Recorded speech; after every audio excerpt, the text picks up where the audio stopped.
Well, my man MoneyBoy Trey in the building. He said, hit that like or we gon' fight. Make sure you check him out on YouTube.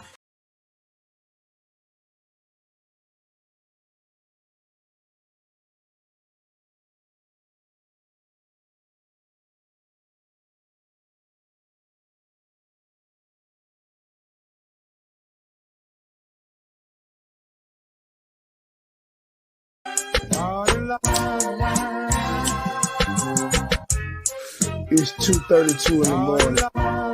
We in the booth high in the motherfucker. State gang, the mob. True sippers. We in too deep. It's a lot of motherfucking hating going on, but that ain't shit new. The money still coming, these niggas still hate, these bitches still choosing. I'm in the streets daily, hopping out fresh courtesy of the yayo. Got a knot in my pocket, same side as potatoes. The money still coming, these niggas still hate, these bitches still choosing. I'm in the streets daily, hopping out fresh courtesy of the yayo. Got a knot in my pocket, same side as potatoes. Money gotta shine, so money gotta bubble. You say you icy, but your diamonds looking super cluttered. I look like a star, call me the Big Dipper. I keep a pocket full of faces, paper ain't an issue. Shawty jockey say look like I'm signed to Def Jam. I'm independent, baby girl, I'm just going ham. She say she love my diamonds, she wanna wear my jewelry. I'm a lottery big bitch, call me Stephen Curry. Club pitch black dog, but my chest glowing. I'm kinda cocky, talking shit like I'm Terrell Owens. A Mary Jean, Jordan 12 and a white tee, look like I'm shooting a movie every day. Call me Spike Lee. Still coming, these niggas still hate, these bitches still choosing. I'm in the streets daily, hopping out fresh courtesy of the yayo. Got a knot in my pocket, same side as potatoes. The money still coming, these niggas still hate, these bitches still choosing. I'm in the streets daily, hopping out fresh courtesy of the yayo. Got a knot in my pocket, same side as potatoes. I'm with a white bitch, same color in my kids. If you got your money right, you get them all white bricks. You can tell a nigga shining, take a look at my wrist. Got them all red diamond like your girl lipstick.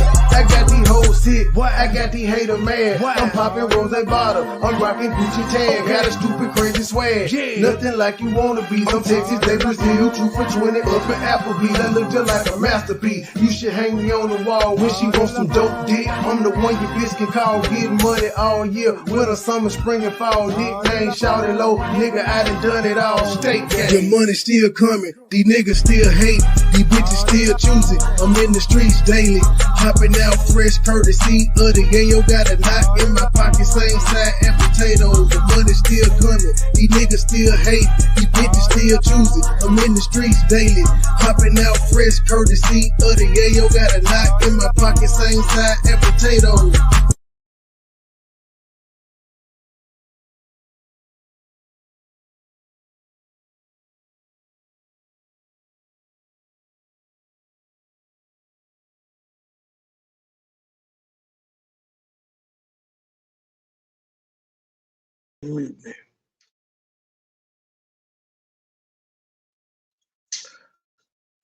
Here we go. Good evening, ladies and gentlemen. Good evening.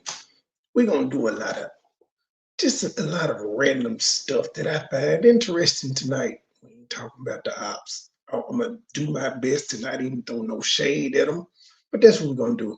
The first clip I want to play is I found it interesting. Kanye West's daughters prefer to be at his house, and Kim Kardashian act like she's shocked.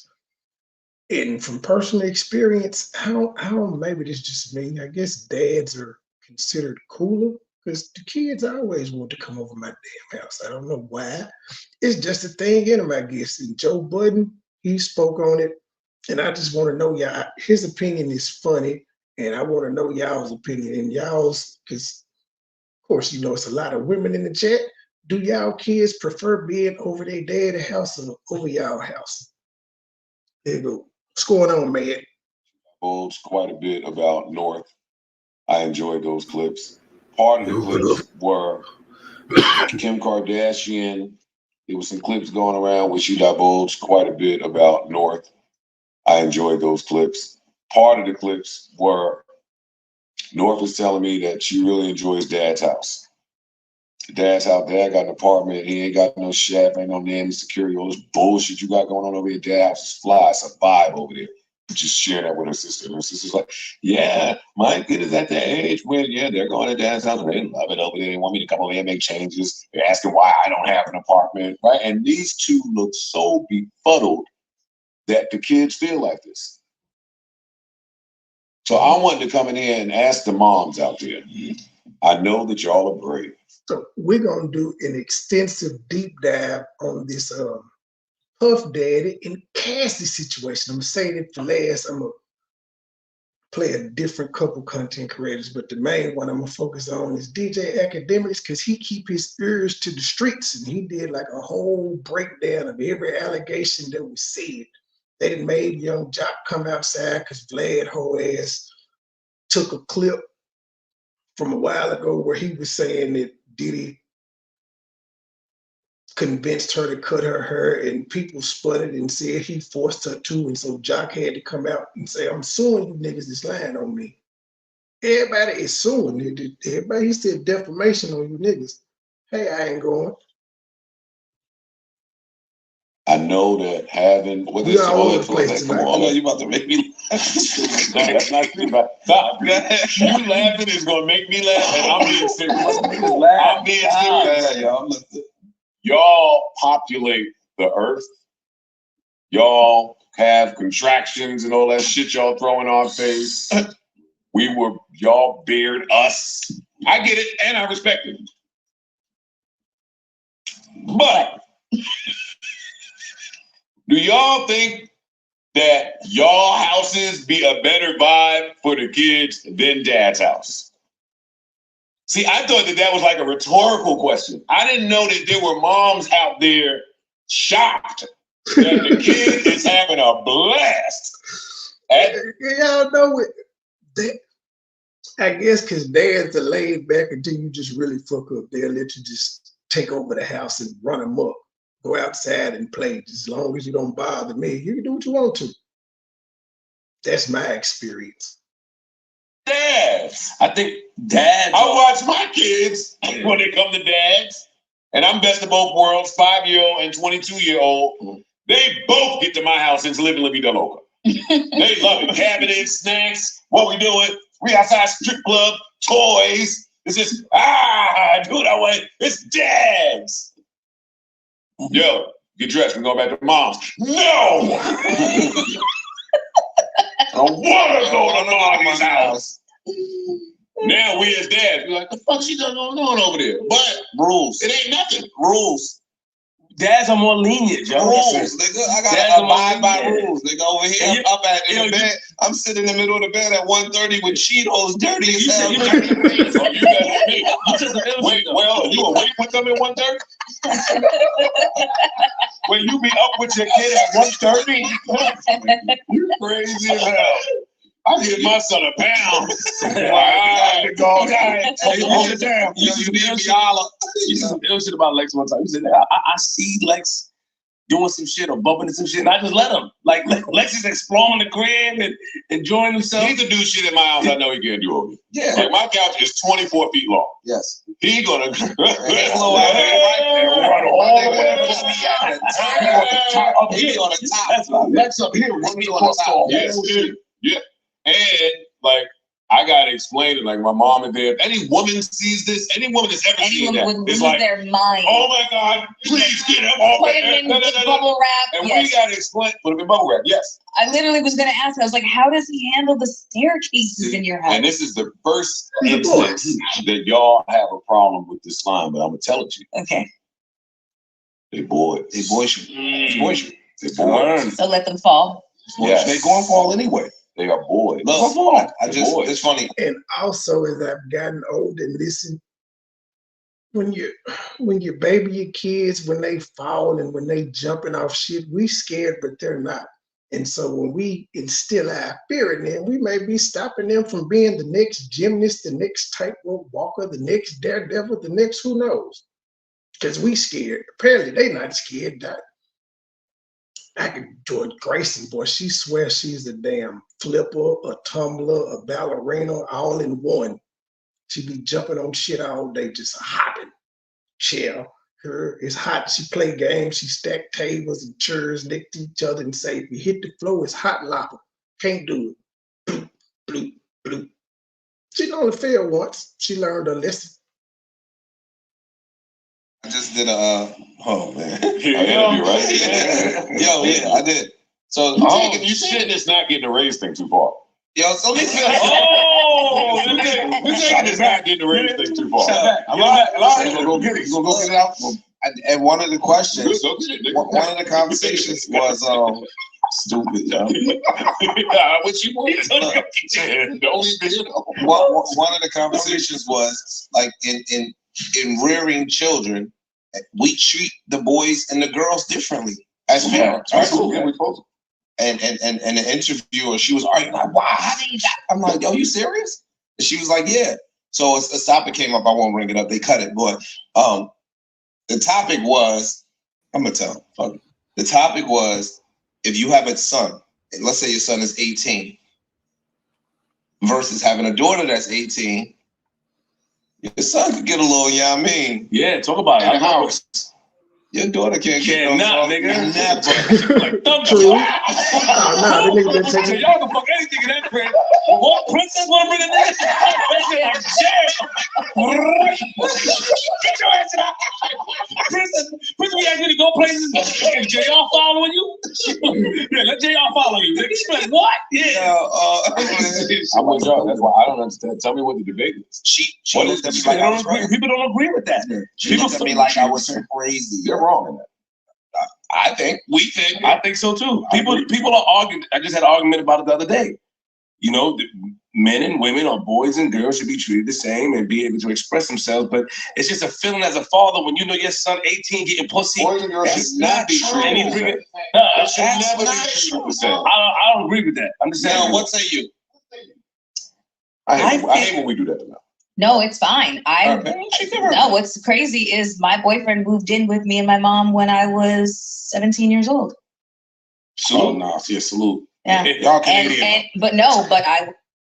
And that right there is the difference between moms and dads. Because as they said, it ain't happening. Nope. I don't know. I don't think I would let my son girlfriend move in either at 17. But definitely not no nigga. Grayson can't move no nigga in with me at 17 for what? Hold on. Your mother white. Yes. Your mother white. Yes, my mother's white, and also my father was deceased at the time. If my father had been alive, there's no way in if my father had been alive at the time, I would have still been a virgin, honestly. We can't even die. I don't even think that was it, honestly. Oh, it's totally true. Like I made the whole golden promise thing. If Miles was black. Oh, that too. Oh, that's entirely possible. It's some black moms that do it. White moms are probably a lot more lenient towards it, but it's some black moms that go for it or used to. I don't know about. Well, shit, it's 2023. Ain't no telling. Really true though. Some mothers, some mothers be a little more lenient to that. But listen, a lot of mothers would rather the boys come to the house so they could be able to watch everything that's going on instead of you go out there. And it wasn't a situation in which I was like, please let me have my boyfriend move in. Like his situation at home got really, really abusive. And yeah, no, it was true. This nigga laughed. It threw me off guard. No. That was her point. Her point was funny as well. No, it's not funny. The abuse is not funny, but she saved him. Mel finally did something good. That's it. Damn. I'd rather say that than laugh at the abuse. Pick it up, man.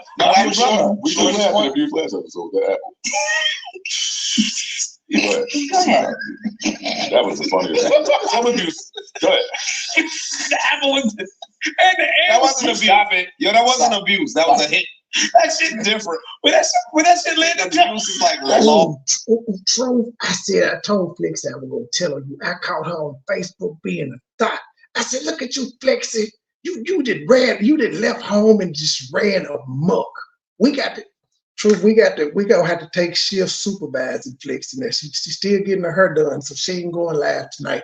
But we're gonna have to pick days and monitor her. She is running them up. She is. Long way going. Just a quick. Mr. Flex, that's what you over here doing. I'm telling. I am telling. Oh shit! Yo, don't put. She popped them. That's abuse. That's abuse, nigga. Did you see the signs of that ass? Stop Move on. It was the green shit. We left. No. You were saying. No, that was her point. Her point was, yo, you would rather your daughter be getting right in the comfort or the safety of your home versus being out in the street getting popcorn. And I said, what you say sounds good logically. Realistic. But we ain't going. No. No, Joe Biden. Okay, so this next one is called the corrections officer's decision to care for inmate's baby We're going to cost her job. She was fired for taking care of the inmate's baby, being a foster mother. Guardian angel. You're about to meet a woman who was fired from her job as a correctional officer after helping a young pregnant mom at a Louisiana prison. Roberta Bell is her name, and as you're about to see, her incredible act of sacrifice is just the first step in her journey toward giving back. Lead national correspondent David Begnaud explains. You got your bed made up? Got your book bag? Roberta Bell is the kind of woman who wears her heart on her sleeve. Hey, my boy, you ready? Heck, she'd give it away in a heartbeat. She's 58 years old, lives in Vicksburg, Mississippi, and is raising 5 of her 8 grandchildren. Come on, Jay. And recently, there was another child who she took care of. And there was an inmate there that needed assistance, some help. She was pregnant. Bell met that inmate, Katie Bourgeois, at the Louisiana Transitional Center for Women. It is a prison where Bell worked as a correctional officer. Situations in her family led her to where she didn't have anyone to really get her baby. And she wanted someone that would just keep the baby until it was her time to get out, because she only had like about 2 months to serve. Bell says she alerted her supervisor, and he warned her it was a conflict of interest. She says the supervisor later asked her, "Are you going to still go through with it?" I say, "If the hospital called me to come get that baby, I'm going to get that baby." And he said, "Well, okay, I'm going to have to terminate you." The way she sees it, the prison gave her a blessing. 1 week after she was fired, Bell got a call. The baby was born. I started taking pictures. I started snapping pictures. He was so precious. And I put his clothes and stuff on him, and I held him for a little while. They buckled him down in the seatbelt. We left him and came home. And Katie had named him Kason. And I was so amazed because my grandson's name is Kason. Really? Yes. Did that feel like a God wink moment? It did. And I said, "Lord, this must be you." As word spread, her living room became loaded with diapers and baby formula. And when I tell you, David, God provided so much stuff. People came by, agencies called. It was just overwhelming. Those people really, provided. because I couldn't do it by myself. I couldn't. That was part of my ministry that I'm getting ready to start. Where are you taking a minute? See, this is why I don't. It's a plug. It's a, huh? She's plugging her new ministry.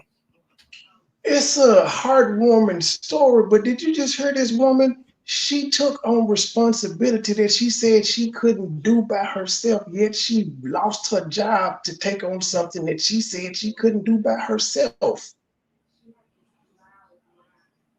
That logically doesn't make any sense. Still a heartwarming story. She did a good act. I wish I hadn't heard her say, "I couldn't have did this by myself." And the atheist in me has to point out it wasn't God, man. God didn't talk to you. People did. It was people. We a lot of times we don't give people credit for people being people. to the Serenity House. Serenity House, as she calls it, is a double-wide trailer in the middle of rural Mississippi. That makes sense because But she plans to make a transitional home for women. But even still, she knew the consequences. That's fucked up. They ain't even fired. Didn't they fire her before she got the baby? So she was out of work for a week, then got the call. I would have lied to my boss until I got the baby. Prison. When do you think you'll have it ready? I'm hoping it'll be ready before the first of the year.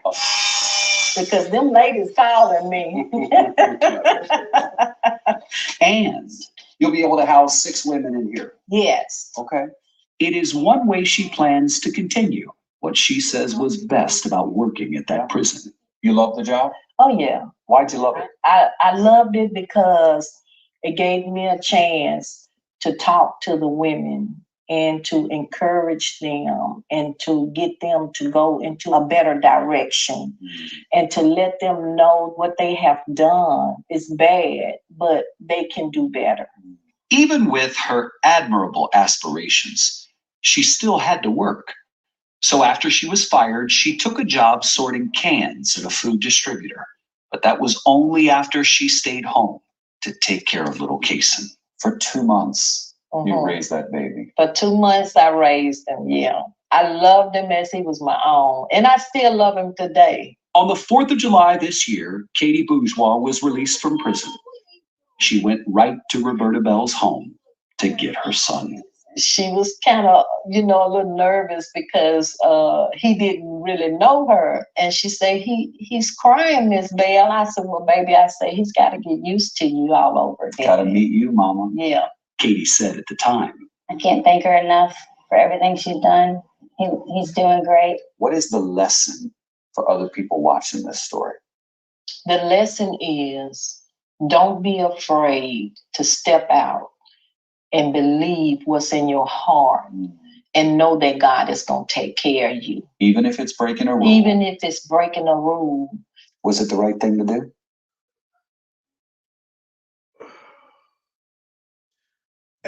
Conflict of interest. Believe in God even if you're going to do wrong. That's what she just said. They pointed out breaking a rule. Okay, I'm going to let it play. Oh, it was definitely the right thing to do. And if I had to do it all over again, I would do it.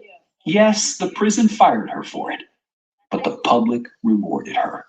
You see, people everywhere were so touched by this story that they donated $90,000 to the lady with the big heart who rescued that tiny soul, his guardian angel, still moved by the lullaby. She probably never made 90,000 working at the peace. I want to walk in the newness of life. Then y'all let us sing. Just let me be a follower of Christ.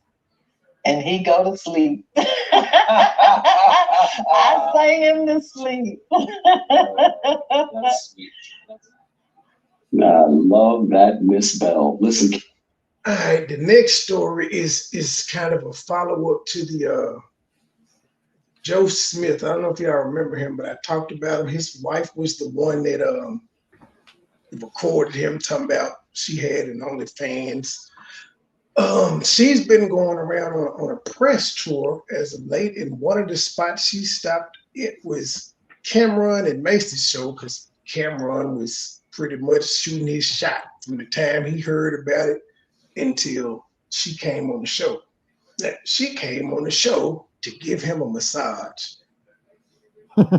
She became a masseuse all of a sudden. I did, for research purposes, I did look her up and stuff. Her OnlyFans is bland, and her porn she used to do in the early 90s was bland too.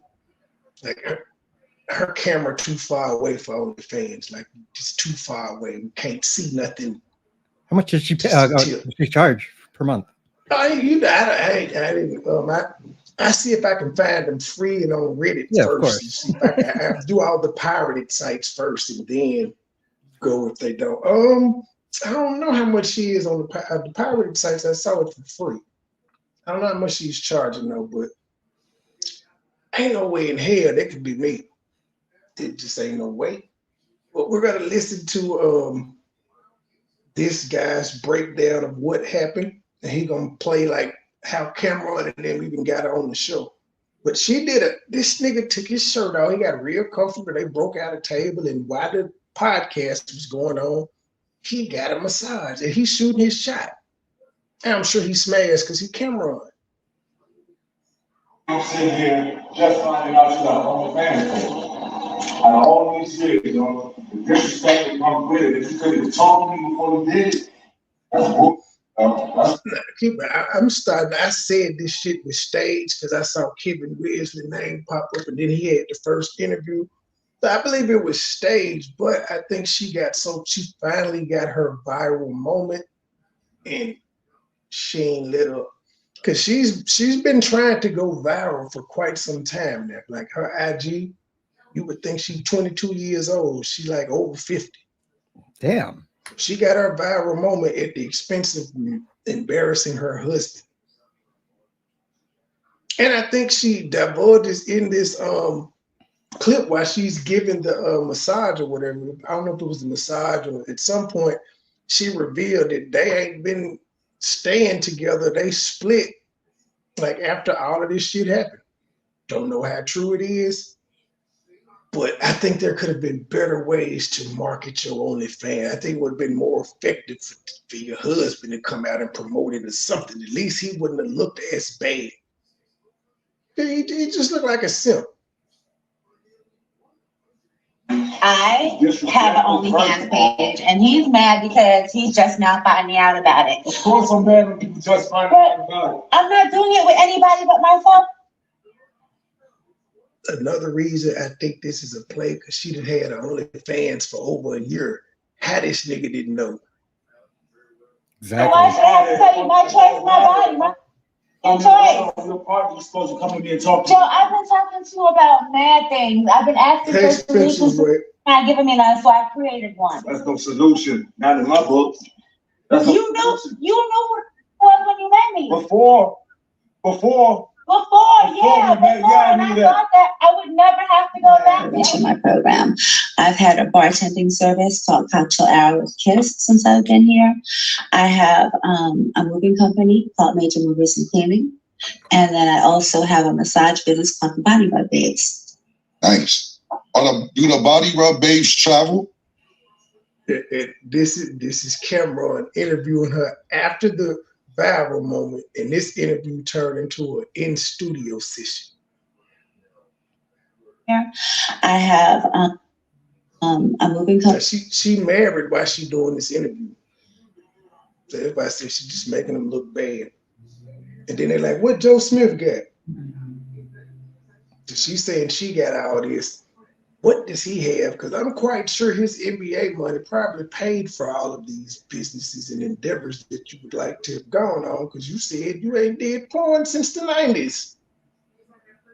They wasn't paying as well at porn back then as they are now. That's why all the old porn stars that got, fuck it, they got ripped off. They on OnlyFans now. Called Major Movers and Cleaning. And then I also have a massage business called Body Rub Babes. Nice. I'm trying to talk her into it. Do the Body Rub Babes travel? I'm trying to talk her into it. She got titties that'll sell. I told her we could put a mask on. I got great editing skills. I could blur her face out. Yes, they do. Are you one of the Body Rub Babes? Well, I have been, but now I'm kind of like... Did you So no, she wasn't a body rub. Are you one? It's a simple no. I used to be now. So how did you become a masseuse again?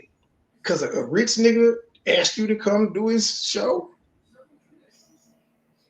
This lady is a 50-year-old thought. She's still a gold digger.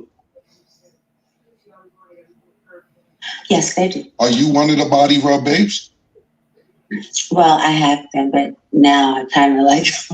Did you But if I wanted you to be one of my body rub babes, like, would you be a body rub babe for me? Oh, yeah, sure. Son of a bitch. But if I wanted you to she came out of retirement for Cam. The comeback. Oh boy. Just Blaze. On my body. You know what? What would have been classic is why they was playing it. All of us, while she was massaging, all of a sudden he just said, "Ma, I've been hugging the block." That's right, hustling rocks. What a nigga want to know is you gonna suck it or not. He should have played that song. It was fitting. Babes, like, would you be a body rub babe for me? Oh, yeah, sure. Okay, cool. Because I don't mean to be unprofessional or anything like that, but I can't stop looking at your cleavage. It's you got your cleavage is popping, babe. She married. And she is just hold on, let me share this video on my timeline so y'all can see this woman's face. She is lit up. That nigga said, he in true rapper form, I ain't trying to be disrespectful. I really am, but your titties is nice. Oh, yeah, sure. Okay, cool. Now, because I don't mean to be unprofessional or anything like that, but I can't stop looking at your cleavage. It's you got your cleavage is popping, babe. No, you can leave it how it was, man. You can leave it exactly how it was, man. Right now I'm thinking about cleavage and the body rub babes. But I don't ever do anything for him. So I got you a surprise. Pause. First of all, I don't like the laugh. Like this surprise. What's going on? Oh. What's happening? Say hello to the babes, the body rub babes. Hey, yo, kid, what's happening? Wow. How you doing? Yo, kid, wow. What's up? She walked straight past Mason and straight to Cam. She ain't say, "Hey, May." She ain't shake his hand. She walked past the other co-host straight to Cam. Yeah. This is crazy. This is crazy. No,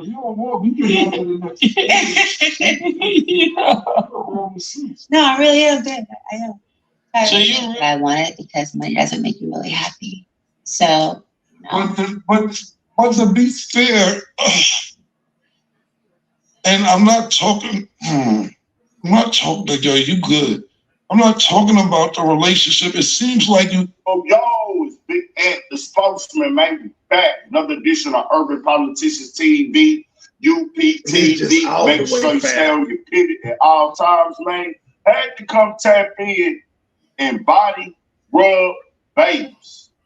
Man, all I can really say is that nigga Joe Smith way better than me. Because you got to be one hell of a nigga to be able to sit back, watch somebody you call your wife get online and publicly humiliate and embarrass you like this. And it's only that. Again, if it's something they had planned and I don't look like no sip, I'm all for it. Baby, get your bag. I'm here to help. But the way it was presented and the way they rolled it out, it seemed like he ain't got no control over his house. He didn't know about it. That's the story they put out, that he didn't know.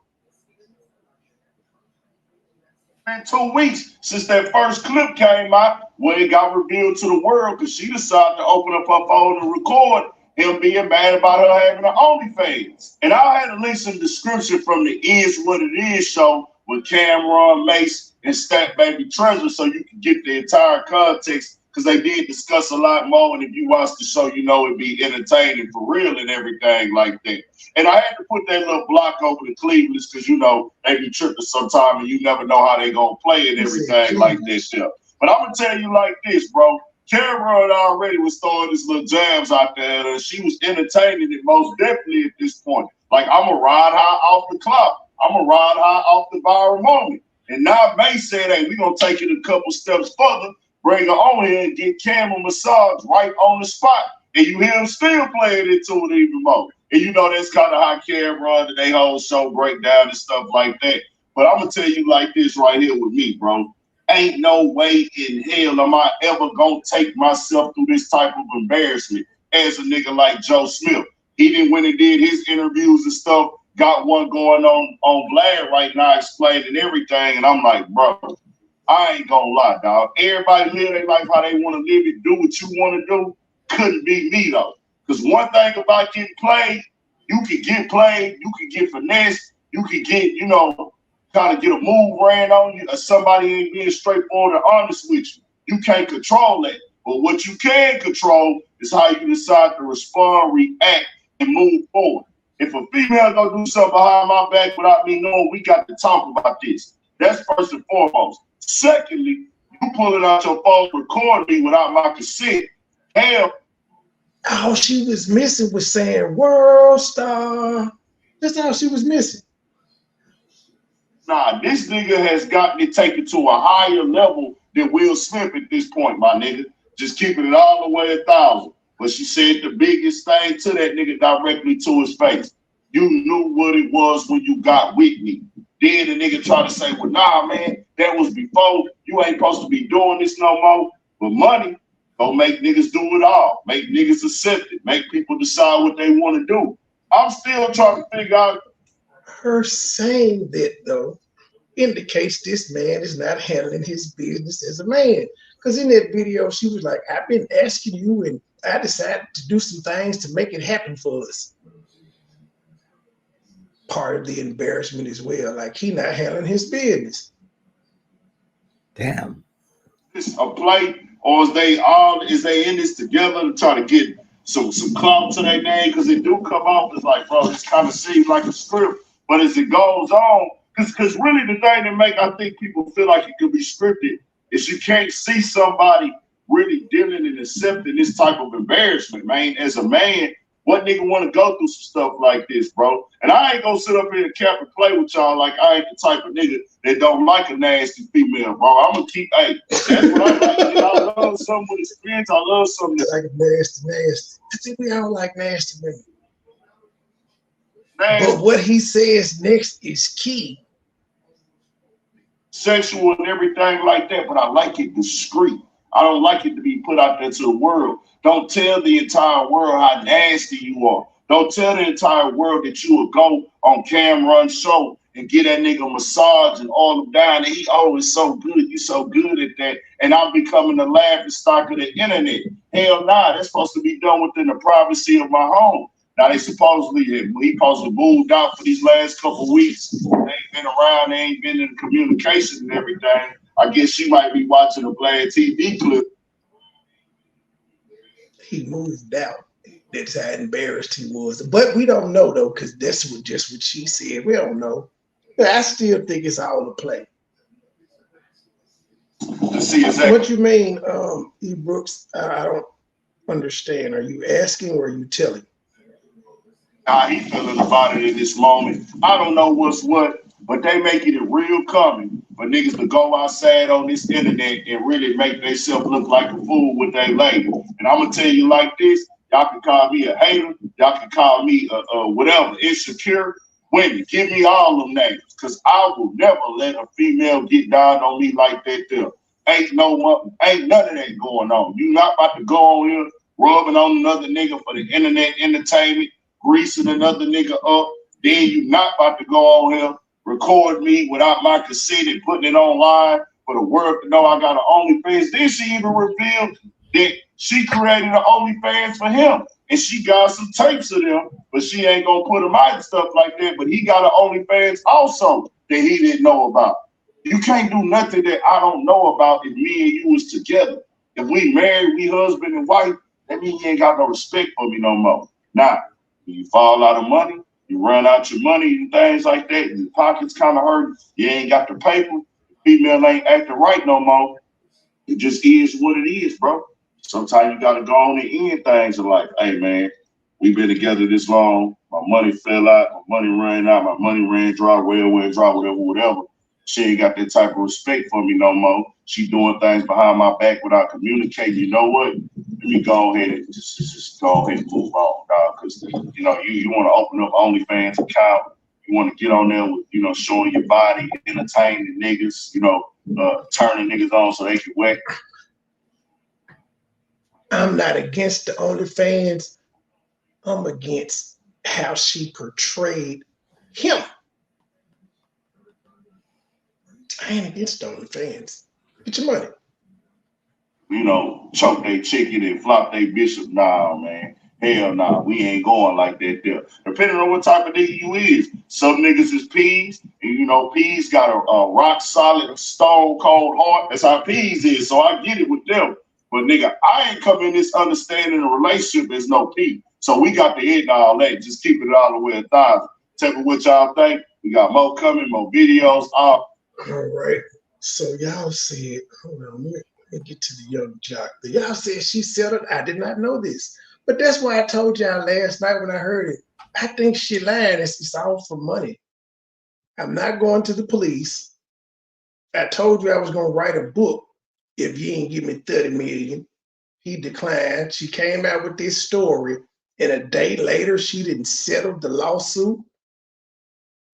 But she still sullied his name. I'm sure there's an NDA attached to it now where she can't speak about it. But look at all the negative publicity she just got this man. But Jock said he's suing niggas.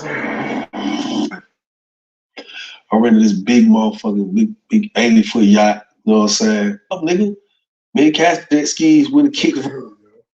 We on that motherfucker drinking some rock. I hit Puff. I'm like, yo, I'm in Miami. I'm on the yacht. I'm about to come past y'all. We just pull up, nigga. Me and Cassie, we just laying around. We ain't doing nothing. We chilling. I said, I'm gonna pull up. Then I pulled up, doctored that nigga house, got off, went in there, fucked with the nigga, got on the jet skis, went and kicked it for about 2 hours. When it was time to leave, he's like, nigga, what y'all doing? They're like, bring your wife, let's go out. I like, bet. It's me and Puff talking, we kicking it. I never forget this. I pulled back up.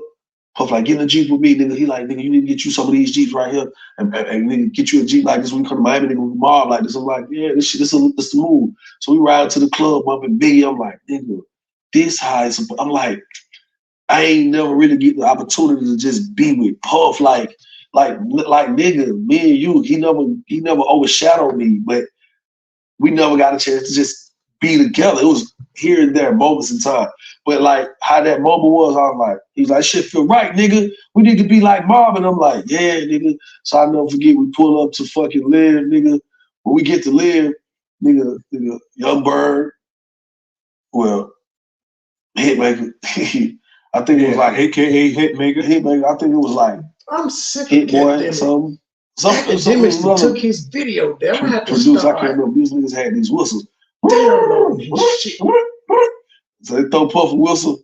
Puff like, you know, I was like, I don't even know what that whistle shit mean. I'm cool. I don't do whistles. And I never forget Hit Rock was there. Hit Rock was like, boy, it's gonna be live. Never forget this shit. We go in the club, we kicking it, shit. I'm like, damn, this what's up. The nigga Puff is on the goddamn, he on the shit, the bar where everybody perform at in front of the DJ and shit. And he going crazy. This bitch lit. You remember Scarface when that white woman was coming down the escalator? Yeah. He was in that man's house and he saw that man's wife who was like this. I was watching Puff. Nigga Puff was looking up there. He saw this white woman. It was bottles on bottles on bottles around. It was lit. Puff jumped out. Me and Cassie sit next to each other. My wife right here, Cassie right here. And nigga jumped off the bar, came over and said, yo, Cassie, tomorrow, I want you to shave the side of your head. And I was like, what the fuck kind of request is that? So when I'm like, what the fuck? So when I look up now, this white woman's side of her head was shaved, my nigga. And the bitch looked good with it. So I was looking at Cassie, I was like, well, I was like, you're not about to do that, are you? She said, well, I mean, whatever Sean wants, I'm gonna do. I was like, well, you make sure you send me a picture before you do that shit. So within like 2-3 days, she sent me a picture. I'm like, should I shave her motherfucking head? I'm like, that shit look good. And that shit hit the internet. Boom. She started a whole trend, man. A whole trend. And I watched it happen. The whole so I got some. Now, Vlad Messy ass posted this interview did a flashback when the allegations came out to Puff Daddy with sex trafficking and all of that. His messy ass posted this interview as if Jock was talking shit about Puff and forced her to do it. He ended the interview by saying, he asked her, are you really gonna do it? And she's like, well, if Puff wants me to do it, I'm gonna do it. And he said it was a request. He just got the idea in the middle of the club from seeing somebody else with it. And he asked her, he forced her to. But yeah, that's what the internet came out and said. And so he had to respond back today with this here video. Then we're gonna get it to DJ Academic's breakdown. I thought he took the motherfucker down. Well, I saved it in the wrong spot. Okay, here we go. He responds. Because people calling my phone like, damn, why you and that? You start losing money, endorsements, and all that shit. So with that being said, I've been in a situation where people are making accusations of me, and I'm like, what?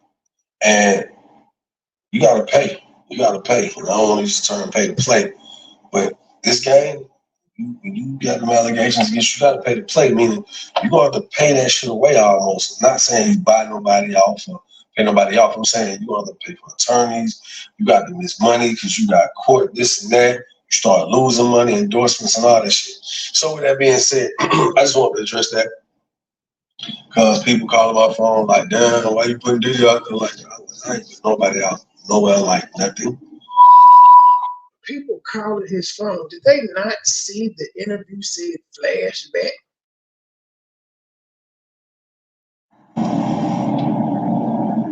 Shut alive, shut alive. Look at that.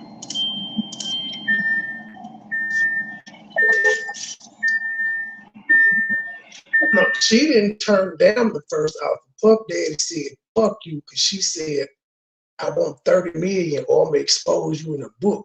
He's like, fuck you, fuck you. I'm sure they're not gonna tell the terms of the settlement, but it was nowhere near 30 million. I don't even think she got half of it. Yo, what's up? Look here. Look how. Y'all ain't finna do me like that, man. Y'all gotta. What's good? Hey, look, I'll just throw this online for y'all one time to see. I see how quick shit get going, you know what I'm saying?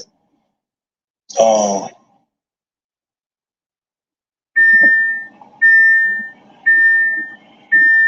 right, so check it out, right? So I'm noticing a lot of people are using this research. They resurfaced this clip. Yeah, it's time for that clip. So it's interesting, you know, a lot of people are coming on, why am I coming out saying something against Diddy? Now, I ain't said nothing against Diddy, first and foremost. When I told this story of the whole situation with Cassie and him saying, baby, I want you to do your hair like this, you know, I'm looking at this TMZ clip and it's like I said Puff demanded her. It was never a demand. Like, I want you to do this. That clip. That's what now TMZ took the clip from DJ Vlad.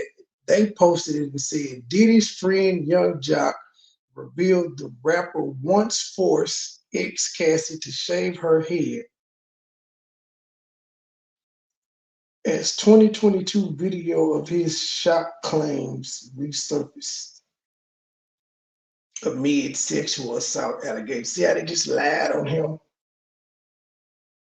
Was not based on anything that I have saw or seen. It doesn't support any of these allegations against him. Let me just put that out there first and foremost. What it was me saying that this is a mogul and this man has a different type of influence. And he saw one thing and he saw that one thing and he imagined his lady being able to pull it off. And he looked to his lady and said, I want you to do this. And she agreed to do that. And in agreeing to do just that very thing, you know, she started a whole new trend, a fad, you know. I saw the women walk around with head shaved, like it happened. So I just want y'all to, you know, no, it wasn't nothing like that. I never said, oh yeah, I thought any of this was true. I don't know anything about those allegations. I've never seen Diddy do nothing, you know, to make me feel like I believe any of this. You know, I am a part of the media. I have a morning show, a syndicated morning show. So I know how sometimes shit can come to us and it looks to be true and we report it, then the news pop up with something totally different. Then we have to go back and retract what may have been put out by media sources and outlets. Because of that, I understand how it goes. I mean, also being a celebrity, I've been in front of the gun myself. I've been accused of things, you know what I'm saying? I've had people say, hey man, yeah, I'm doing Uber. Yeah, I'm doing Uber. That's exactly what I'm doing. Get you some of this Uber money. Fuck you talking about. So I've been in a situation where people are making accusations of me and I'm like, what? And you gotta pay. You gotta pay. And I don't want to use the term pay to play, but this game, you got them allegations against you, gotta pay to play, meaning you gonna have to pay that shit away almost. I'm not saying you buy nobody off or pay nobody off. I'm saying you gonna have to pay for attorneys, you got to miss money because you got court, this and that. You start losing money, endorsements and all that shit. So with that being said, I just want to address that. Because people calling my phone like, damn, why you putting Diddy out there like that? I ain't put nobody out. Nobody like nothing. Just want to put that out there for my own. You know what I mean? At the end of the day, you know, whatever they got going on, he got going on, I never seen any of that. You like I'm gonna cry? Nah, nothing like that. I'm just being straight up, like, cause I don't know. I can't answer these questions. I never seen that type of behavior from Brody. You know, and which means nothing. You know, we around people all the time. We didn't know that this be the person that snap and kill somebody. Like, damn, I never saw that. So I'm not saying any of that. I'm very much neutral in this. At the end of the day, you know, I pray that it works out for both sides, however it goes, because I don't know. But anyway, yeah. I hope y'all day is going good. She needs your support. So as I said last night, her sexual assault means nothing. Just pay me. She claims she was abused and it was wrong. Now, if he was sex trafficking people and you felt like he did this to you, why wouldn't you call the police to like keep him from doing it to someone else? That's why I said she was lying. Anytime they automatically go to suing and not filing a police report, I think it's bullshit. And as we see, we in the Me Too movement, so statute of limitations don't even apply. Didn't Bill Cosby get locked up for some shit that happened in 79, 80? They locked R. Kelly up for old shit. So statute of limitations don't matter at this point. Harvey Weinstein got hit up for shit that happened in the 70s and 80s. So this is the time where you could still actually go to the police. You know, went straight for the 30 million. Then when that didn't work, they're gonna file a lawsuit to put your name out there publicly and embarrass you and kind of put the pressure on you to pay.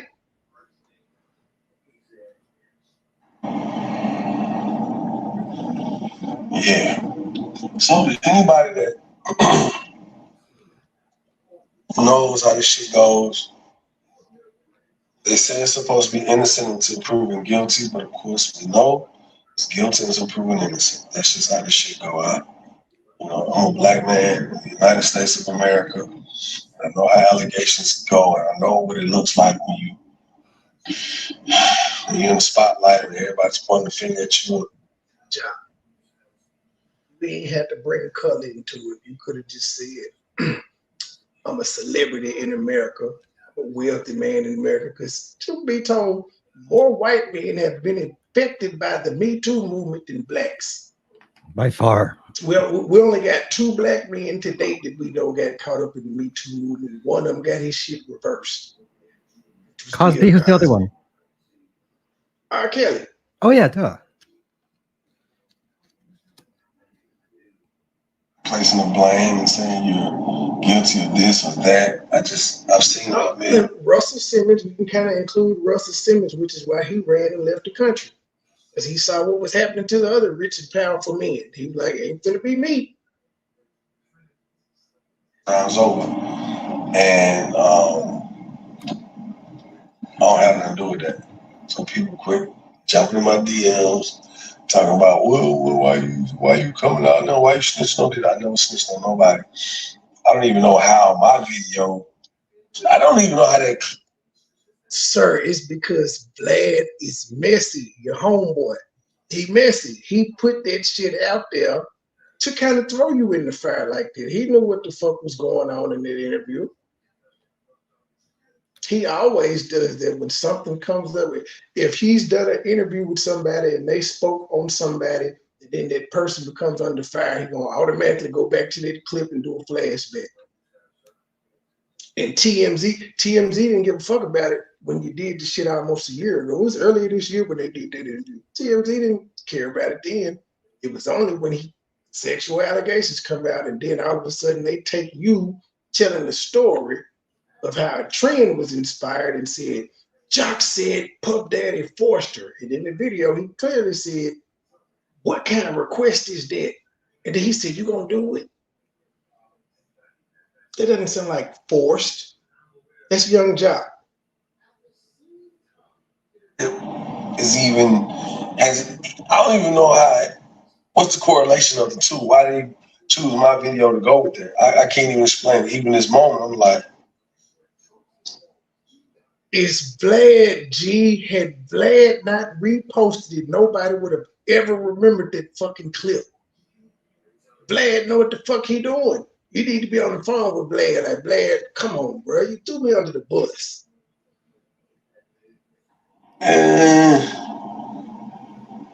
I'm scratching my head because I really don't know. Sugar babies pay still his money, or you and Kendra gonna be Ubering. Whatever that shit is. Talking bad to Jock on his live. All right, Jock. He's also an artist. And as you can see, you know, what we're trying, you know, I know what y'all saying. You know, they use that video because it looked like he was controlling. Yeah, fuck all that. Like, at the end of the day, I saw what it was. Yo, he saw something that caught him and made him say, oh my God, my lady could pull that off. And he went to her and said, hey, I want you to do this, my Z. And it wasn't like, she was like, what? She was just like, and then he was like, yeah. So what you do? She said, okay, we can talk about it. Okay, and that was it. Boom. 2-3 days later, she blew this bitch up. And when I say this bitch, the internet, so whatever. Don't worry about it. I ain't worried about it. People want something to talk about. You know, at the end of the day, let's just be for real. In this day and age, content, news, all this shit be coming so fast. No Jock ain't scared of nothing. I'm just saying why. I'm just trying to figure out the correlation of the two. You know, I don't understand it. And Toy Trail, whatever the fuck your name is, I don't even know what crawfishing means. What the fuck does that mean? Explain it to me. Okay, yeah, I'm done with that. We're gonna listen to Chronicle Speaks because she did a good video about it. There was a talking to she breaks 35-page lawsuit. I'm sure DJ Academic's gonna have some more to add to it, but I like her content, so I'm gonna listen to her talk about what happened in her words. Oh, y'all, that mayor and Dalton County, the lady that we listened to that was just acting amok, running amok, spending a whole bunch of money. Like, there's been like 7 more news cases on her since then. Like, she's locked people out, got them fired, had the police come to city workers. The new thing is she's having traffic enforcement people go to a private shopping mall and ticket people $500 for parking offenses and telling them if they don't come to court on this day, then the ticket gonna double to $1,000. They had people waiting in line 5 and 6 hours to pay tickets. Yeah, she just is cutting up. She'd have been caught lying on the news about spending funds, like straight up lying. The news reporter got all her expenses and stuff right there, credit card bills with the city's name on it, trips to Vegas, and they asking about it. She straight up lied. Then when he pointed out she lied, she didn't want to talk no more. She just is, how is this lady escaping prosecution? This is clearly a misuse of office, or at least a misuse of public funds. Public corruption. I don't have any time for any gossip now. Yes. So a 35-page document came across my desk today with Cassie Ventura being the plaintiff and Sean P. Diddy Combs being the defendant. Now, what the heck happened between these two? According to Cassie, Diddy subjected her to a pattern of control and abuse over about a decade, and he vehemently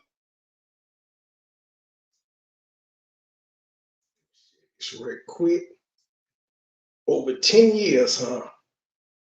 He denies these allegations. We are going to jump straight into this story, but before we do, please be sure to subscribe to this channel and hit the bell for notifications so you don't miss out on any news regarding this case and so much more. Now let's get back into it. In 2022, Mr. Combs received the Lifetime Achievement Award at the BET Awards. During his acceptance speech, Mr. Combs stated, "I have to give a special shout out, thank you, love, to the people that were really there for me." He named a number of people before adding, "and also Cassie for holding me down in the dark times. Love." The truth is, however, is that Cassie, Ms. Cassandra Ventura, was held down by Mr. Combs and endured over a decade of his violent behavior and disturbed demands.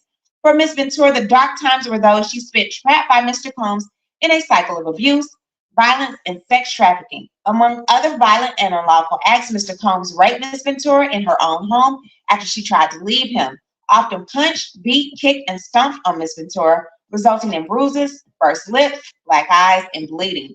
Blew up a man's car after he learned that he was romantically interested in Ms. Ventura, forced Ms. Ventura to engage in sex acts with male sex workers while masturbating and filming the encounters, ran out of his apartment with a firearm in pursuit of a rivalry industry executive whom he learned was nearby, demanded Ms. Ventura to carry his firearm in her purse. Just why is that in the lawsuit that he ran out her house with a gun chasing somebody else? It had nothing to do with her. Why is that in the lawsuit? Just started throwing all types of shit out there. Make her keep in mind, ladies and gentlemen, we were told tonight that she settled. All this fucked up shit he supposedly did to her. In the first line is he held her down and took her cookies. And she settled. Comfortable and demonstrate. Still can go to the police. That's, I don't know. What I was telling E. Brooks, I said, why just sue when you can get them locked up too? You can get them arrested and still sue. You can do both if it was real. How dangerous he is, and introduced Ms. Ventura to a lifestyle of excessive alcohol and substance abuse, and required her to procure illicit prescriptions to satisfy his own addiction. So I am going to give you cliff notes because there's no way in the world, sis. So you admitted that you broke the law to get pills for him. That's against the law. You ain't supposed to be getting no prescription filled in your name to give to him. Prosecutor, she admitted to it. I'm going to read 35 pages to you guys tonight. So it starts with an introduction of Cassie and Diddy meeting in 2005 when she was 19 and Diddy was 37 years old. He lured her into a fast drug-fueled lifestyle, and he was almost 2 decades her senior. Now he wanted complete control over her personal life while providing her all the avenues of success as an inspiring artist. But in giving her that, he demanded obedience, loyalty, and silence during their relationship. Now, she said Diddy would go into these violent rages when he would beat her savagely. Now, his staff and employees witnessed this, but with him being Diddy, no one really spoke up on her behalf.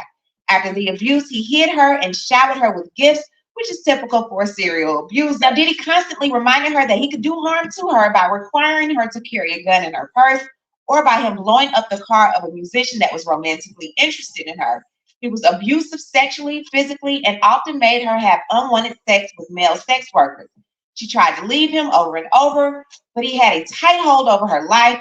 She tried to hide from him, but he had networks and affiliations of so many different people, but they would only return her right back to him. Now, there was a time that she thought... Here's my question. If he had all that power and influence and all of that shit, how did you even get to threaten him and say, if you don't give me $30 million, I'm gonna blow your spot up? Because you just said that for 10 years you couldn't get away because he got a network of people that could find you. That would still hold true even after y'all broke up. You said he had a man's car blown up. Why would you try to extort this man? Just doesn't make sense. And now all of a sudden he ain't got the power no more. He had escaped Diddy for good, but she ended up having dinner with him at her home, and he sexually assaulted her over and over, and she constantly told him no. Now that everything is done and she's completely gone, the abuse is still haunting her. She needs intensive medical care as well as psychological care, and Cassie wants justice for this. And that costs $30 million. I want justice, but I want monetary justice. I don't want you to be locked up. I don't want you to be labeled a rapist, or whatever. I don't want you to be called that. I want your money. Decade of her life that she can never get back, that she had to deal with threats of violence, excessive use of drugs, physical and psychological abuse, as well as sexual slavery. Now, according to Ms. Ventura, she brings this action seeking injunctive, declaratory, and monetary relief against defendants in violation of federal sex trafficking laws. Now, Cassie signed a 10-year record deal with Bad Boys in 2006 after Diddy heard her single in a club. Now, Cassie was very naive, so Diddy... That's what they got R. Kelly for, sex trafficking. Positioned himself as a father figure in her life, but he became too controlling. Now, 2 years go by and Diddy is with Kim Porter, and Cassie has her own relationship, but Diddy decided to pursue her anyway.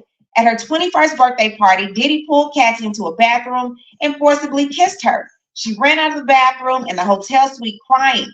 Now, in 2007, he asked to take her out. Now, she couldn't say no because she was afraid of losing her record deal. She said yes, and he picked her up, but he was already inebriated. Now, when he picked her up, he gave her a blue pill. She did not want to take it, and she asked, "Hey, what is this?" He said, "You'd like it." Now, she later found out it was I was about to say, was it Viagra? That was the first. Damn, did he? So wait a goddamn minute. The man gave you a pill. You asked what it was. He didn't tell you. He just said you would like it and you took it anyway. It could have been poison. He didn't force you to take it. He just said, here, you'll like it. And this is, the woman started off with it. She turned 21. They at some party. He go in the bathroom and kiss her. She run out. They ain't dating at this point. How in the fuck did they get together for him to get? None of this makes sense, which is why she settled. Inebriated. Now, when he picked her up, he gave her a blue pill. She did not want to take it, and she asked, yes, that's in the lawsuit, sex trafficking. Let me skip it back a little bit. Her single in a club. Now, Cassie was very monetary relief against the physical and psychological abuse, as well as sexual slavery. Now, according to Ms. Ventura, she brings this action seeking injunctive sexual slavery, declaratory, and monetary relief against defendants in violation of federal sex trafficking laws. Now, Cassie signed a 10-year record deal with Bad Boys in 2006 after Diddy heard her single in a club. Now, Cassie was very naive, so Diddy positioned himself as a father figure in her life, but he became too controlling. Now, 2 years go by and Diddy is with Kim Porter, and Cassie has her own relationship, but Diddy decided to pursue her anyway. At her 21st birthday party, Diddy pulled Cassie into a bathroom and forcibly kissed her. She ran out of the bathroom in the hotel suite crying. Now, in 2007, he asked to take her out. Now, she couldn't say no because she was afraid of losing her record deal. She said yes. And oh, goodness gracious. There go women making excuses for fucking women. She could have said no. What do you mean she couldn't have said no? Because she had a 10-year record deal. You know, contract. She can breach of contract, wrongful termination, all types of avenues she could have taken. Isn't that kind of long? Have to date for a first year? No, the contracts like that are standard if you're stupid enough to sign one. Oh, there it is. But she was 19 at the time. She signed a 10-year deal. Most 19-year-olds would do it too. Man got shit at 19. But so she couldn't tell him no when he asked to take her out because she was scared he was gone. Now, again, keep in mind, I've pointed out all the men that have been Me Too, like 8 years ago was when that shit started. About 8 years ago, 2015, when that shit got heavy. Why she didn't come out 8 years ago? And that would have been the perfect time to say, I was scared to lose my contract. Picked her up, but he was already inebriated.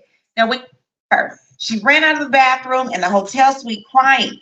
Now, in 2007, he asked to take her out. Now, she couldn't say no because she was afraid of losing her record deal. She said yes, and he picked her up, but he was already inebriated. Now, when he picked her up, he gave her a blue pill. She did not want to take it, and it's put there at the only record label. Asked, hey, what is this? He said, you'd like it. Now, she later found out it was ecstasy. That was the first time she had ever gotten high. Time had went by and he kept giving her drugs she did not want to take, but she refused in fear of no longer being able to please him and losing her record deal. Next thing she knew, she was what?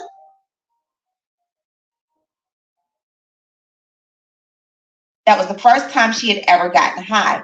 Time had went by and he kept giving her drugs she did not want to take, but she refused in fear of no longer being able to please him and losing her record deal. Next thing she knew, she was in a full-on relationship with Diddy. He spent money on cars, apartments, clothing, everything she wanted. So she asked for this relationship. She was forced into it because he was her boss. Ain't that what Harvey Weinstein got convicted of? Being the boss and using his position of power. I can imagine the pain of just turning down, saying, no, I don't want another car, please. No, not another apartment. I don't need a beachfront condo. That's got to be hard. Yeah, let's not get this. I don't want the free drugs in Ciroc. Hey, now Diddy bought apartments right down the street from the homes that he was at. He bought an apartment in Los Angeles as well as New York, but this was so he can control her. He introduced her to a drug-filled lifestyle that kept her complacent and compliant. Diddy was on pain pills that were prescribed by a doctor, but when he ran out, he demanded that she go and procure more from a doctor in her own name, which is against the law. And she put this in federal court documents with your dumb ass. He didn't really want to. Now, Diddy wanted act. And with you doing that, you didn't kind of put your doctor on the hook. Because wasn't nothing wrong with you. Now they could get into the doctor's business and take the doctor's license and shit. Access to everything, her day-to-day activities, her travel, and even her medical records were emailed to him. Now, there was a time she started experiencing memory loss, which was more than likely due to the drugs and the head injuries caused by him beating her. She went to the doctor. Notice how there are no specific drugs other than ecstasy. What were the other drugs that caused memory loss?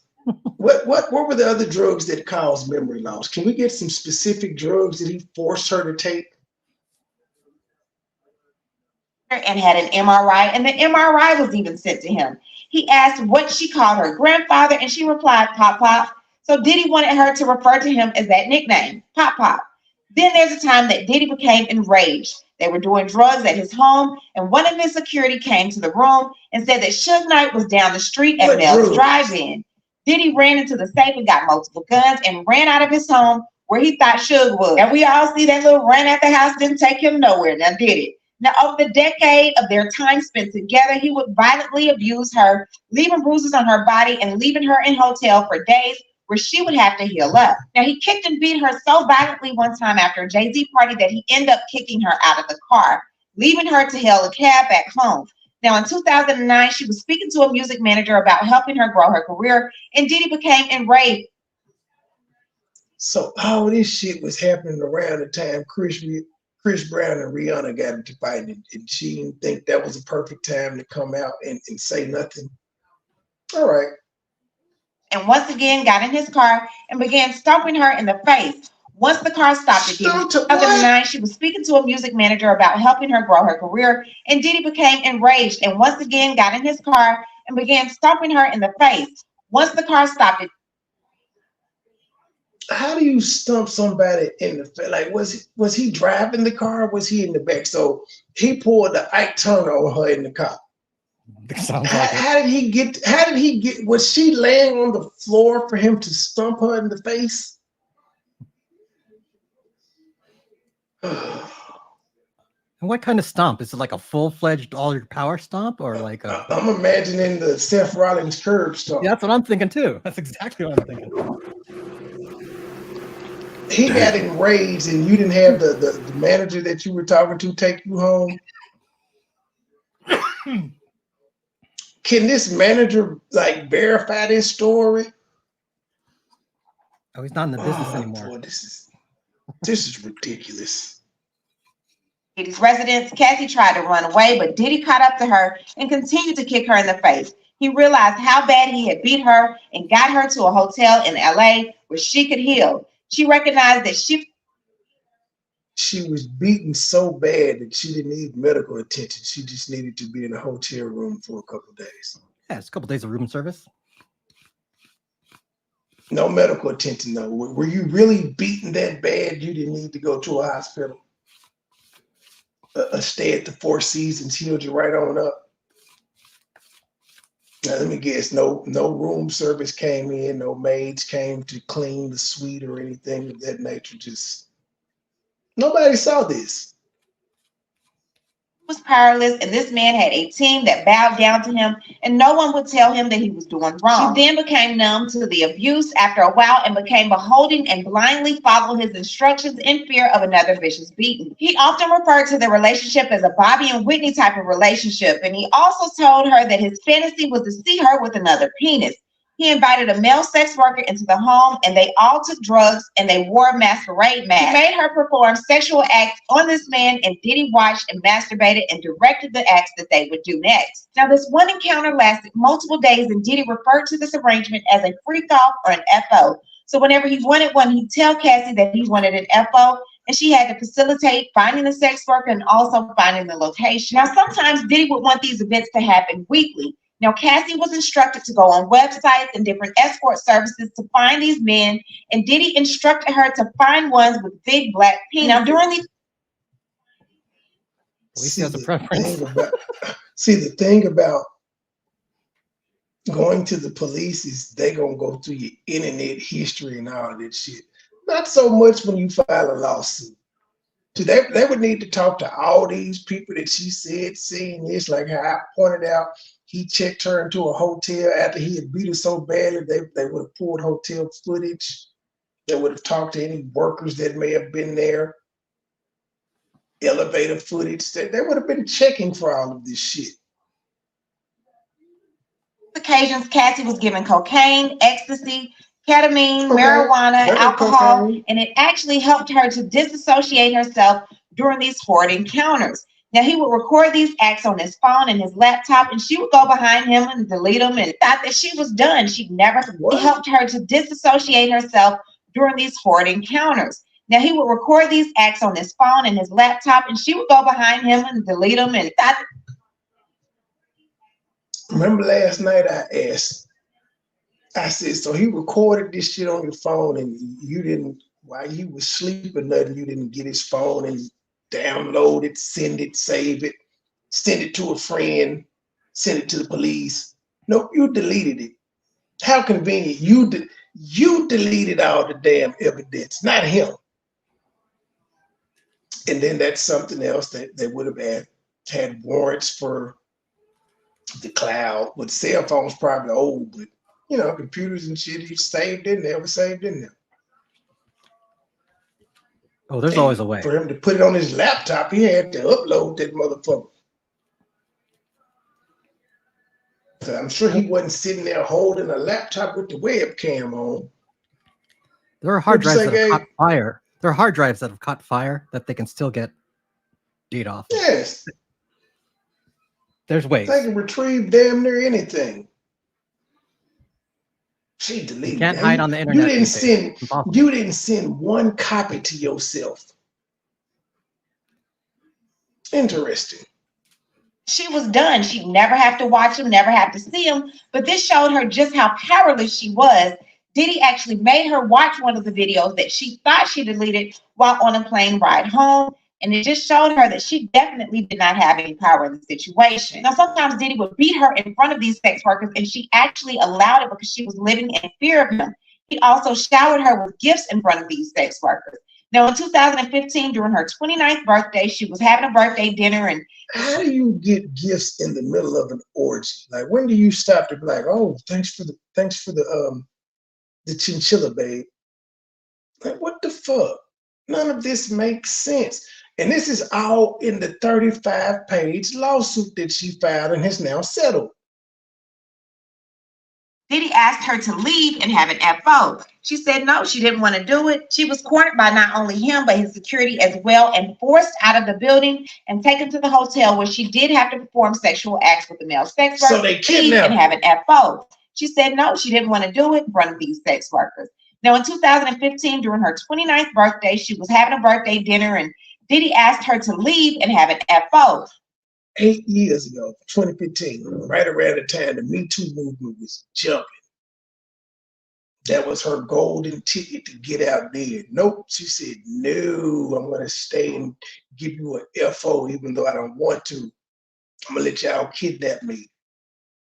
They would have had to go back. See, this is what I'm saying.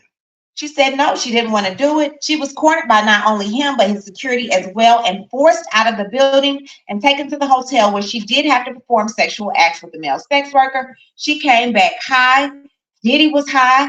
Diddy ended up seeing one of her friends at a hotel and picked the friend up like a baby and dangled her over the hotel balcony, scaring her friends. But what? How much did this woman weigh? He done picked a fully grown woman up like a baby. These the words Cassie said in the lawsuit. Picked her grown ass friend up like a baby and dangled her over the balcony. I just want to know how much this woman weighs. That's not an easy feat. Diddy was high. Diddy ended up seeing one of her friends at a hotel and picked the friend up like a baby and dangled her over the hotel balcony, scaring her friends, but she was too inebriated to even say anything to him. Now, there were also moments in the relationship where she would try to leave, but then his network of friends and associates would only bring her back. Now, in 2011, during a break in their relationship, she started dating Kid Cudi for a brief moment. Now, Diddy was out of town and he asked her to come back for an FO, and because she was afraid of him, she decided to do it. Now, during that time, they were broken up.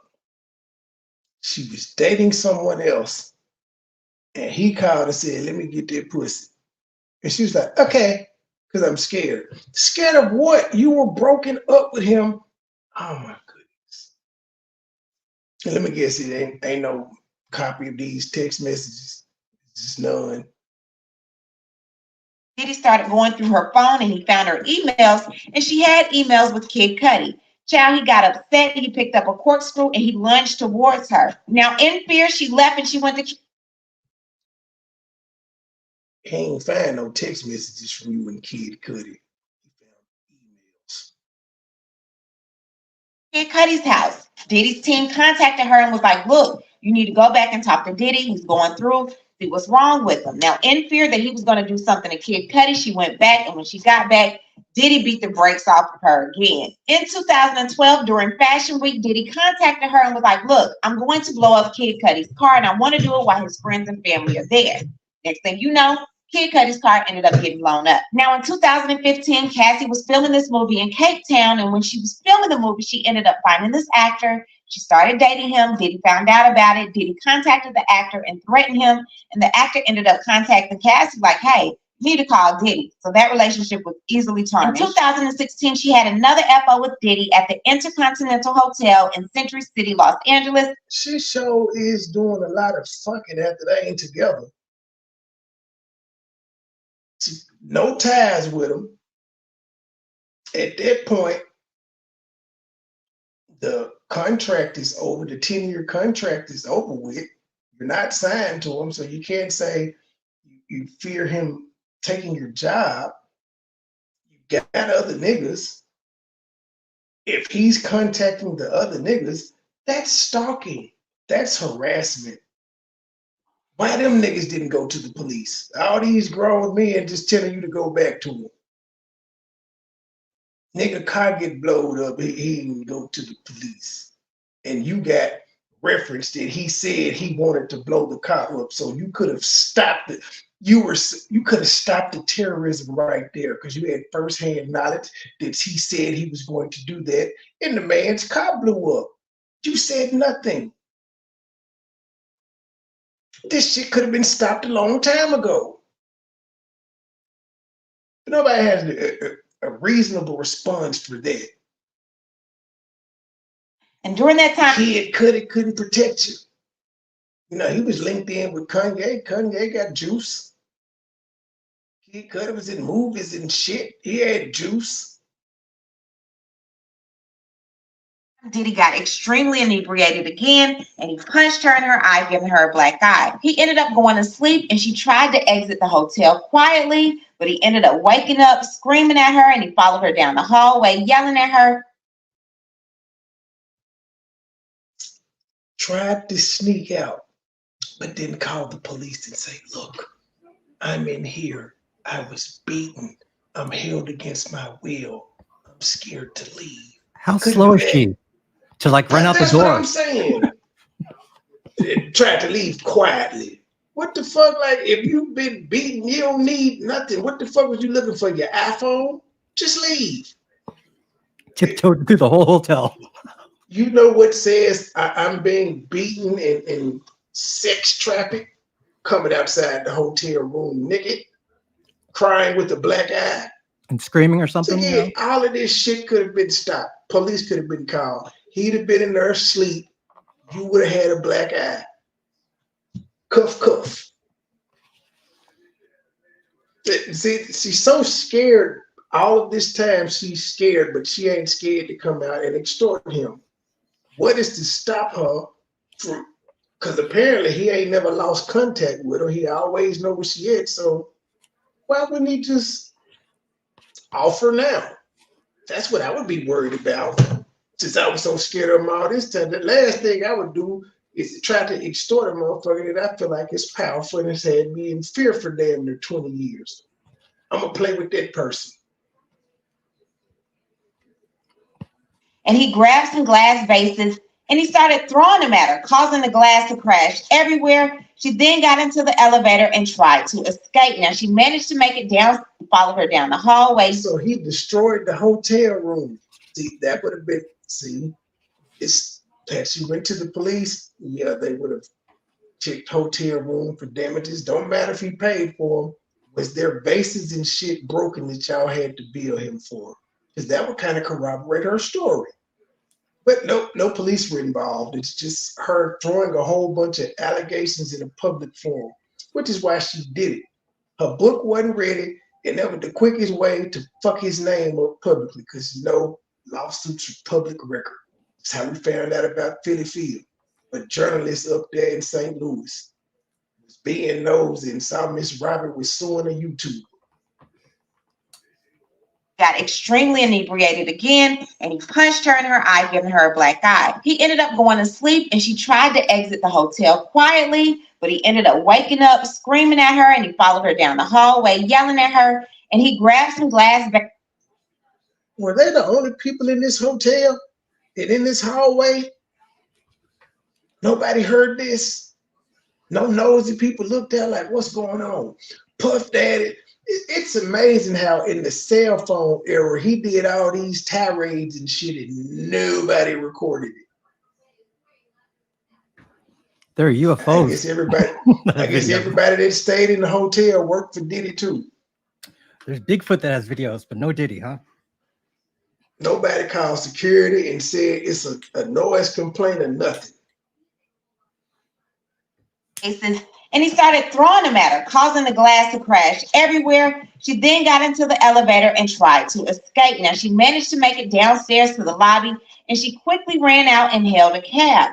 Then she started realizing this man is really going to be upset with me, and things are only going to get worse. So she attempted to go back, and when she went back, the hotel staff was like, look, we saw the cameras, we saw everything that happened. Get back into the cab and go ahead and leave. So she ended up leaving. So the hotel workers saw this, and they didn't call the police. So if they saw the cameras, that meant somebody had to complain about the noise and shit that was going on. Nothing else, this vandalism. TMZ would have paid her, or the hotel staff. They didn't tell her to call the police. They told her, get in the cab and leave, girl. But everybody, the hotel staff told you to leave, but the two niggas you was dating told you to call Diddy. They told you to go back, but hotel staff was smart enough to tell you to leave. Saying that Diddy paid the hotel $50,000 just for that security footage. So it shows you money can get you a lot more than. Who at the hotel sold them the footage? Who sold them the footage? I'm sure corporate didn't take it. Now, if she was gone, key question here.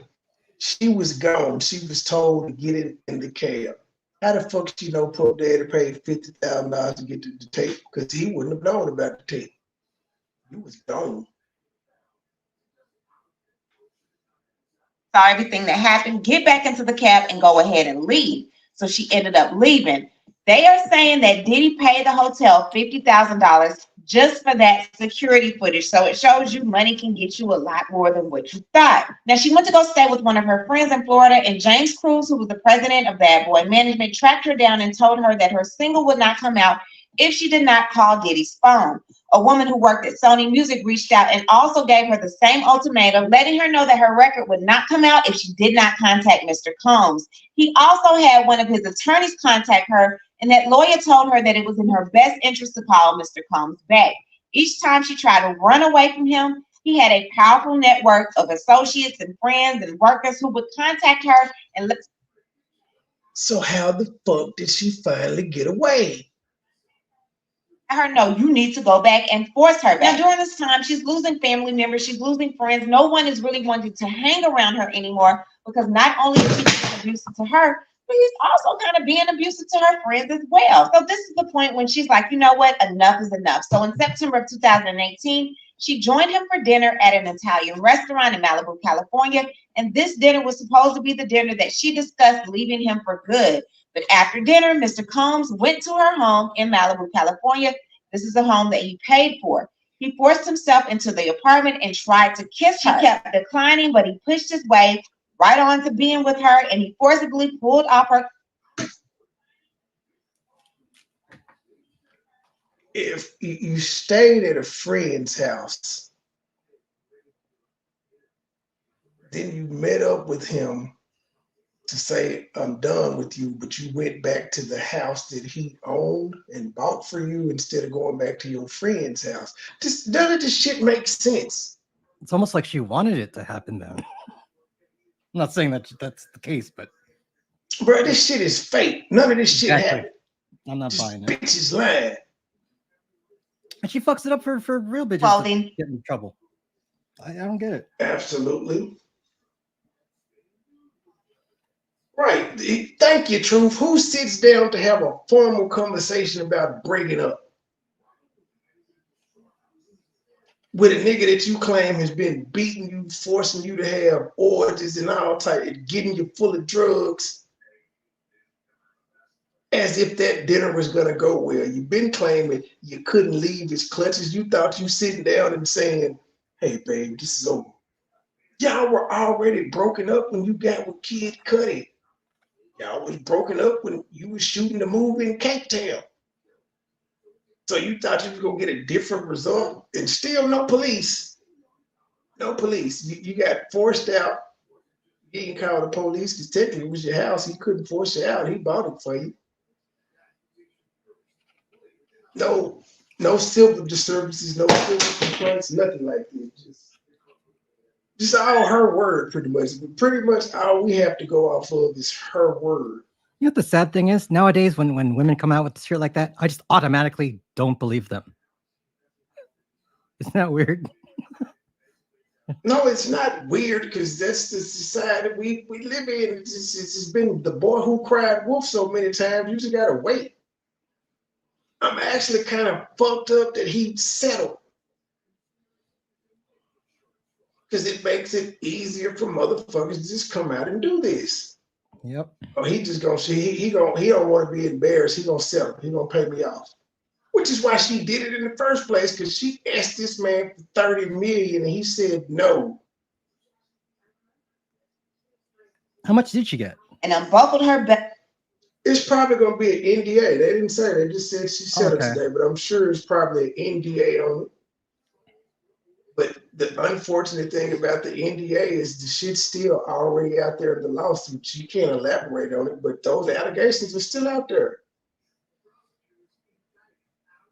And proceeded to rape her. While she repeatedly saying no, she pushed him away and he did it anyway. At this point, she couldn't do it anymore. She said she was done. She ended up moving away. She gave him back the car that he had gave her. She got her own. And all the bitches Puff Daddy done had since he been on since like the late 80s. She the only one with this type of story. Now, see, with R. Kelly had a history of doing this in a whole bunch of girls. Just her. And Puff Daddy stayed dating younger women. Kim, his baby mama, nothing. We ain't heard nothing like this from Miss Miami, aka Carisha. What happened to the women he's dated? Just her. The one whose career sucked. Let's keep it real. Cassie had a couple singles, but overall, she sucked. She was projected to be the next Rihanna. Didn't happen. But in early 2019. In fact, the only song I remember by Cassie is Me and You, and I think that's the song that got Diddy to sign her. I don't even know what who she other is. song does she have? I'm asking the people in the chat. Do anybody know another Cassie song besides Me and You? Do, do, do, do, do, do, do. That's the only one I remember. Her home address was revealed online, and this led to her fearing for her safety. She thought that he would be able to find her, so she was under immense duress. Now, she was finally able to get away, and she credits her children as the reason why she was able to get a new lease on life. However, during her first few months of her pregnancies, she said that she was still going through the struggles of her addiction to alcohol and drugs. Without those vices, she started to have horrific nightmares at night, thinking about the sexual acts he would get her to do, the beatings and all of that. Yeah, I've never heard of that song, E-Brooks. I've never heard of Official Girl with Lil Wayne. That's not true. Tasha K interviewed an ex. She said bad things too. I ain't heard it. But apparently the things that she said to Tasha K weren't bad enough for her to sue either. She didn't sue or go to the police. How fitting. And we're gonna like, Tasha K is not fucking credible. The woman got sued and lost a defamation case. She might be getting sued again for the shit about Will Smith. Like, she's not credible. She's a damn gossip blog. And it's hard popular, to get. But she's popular, but she's not credible. It's hard to get sued for slander and then actually have someone beat you at it. It's kind of rare. Like, the lady went to court during her defamation trial and admitted that she was lying on Cardi B for money, for clicks and views, to grow her brand. So it's not a pun. It's not like she would get somebody to just come on the show and say some salacious shit to get her shit popping. She's known to do that.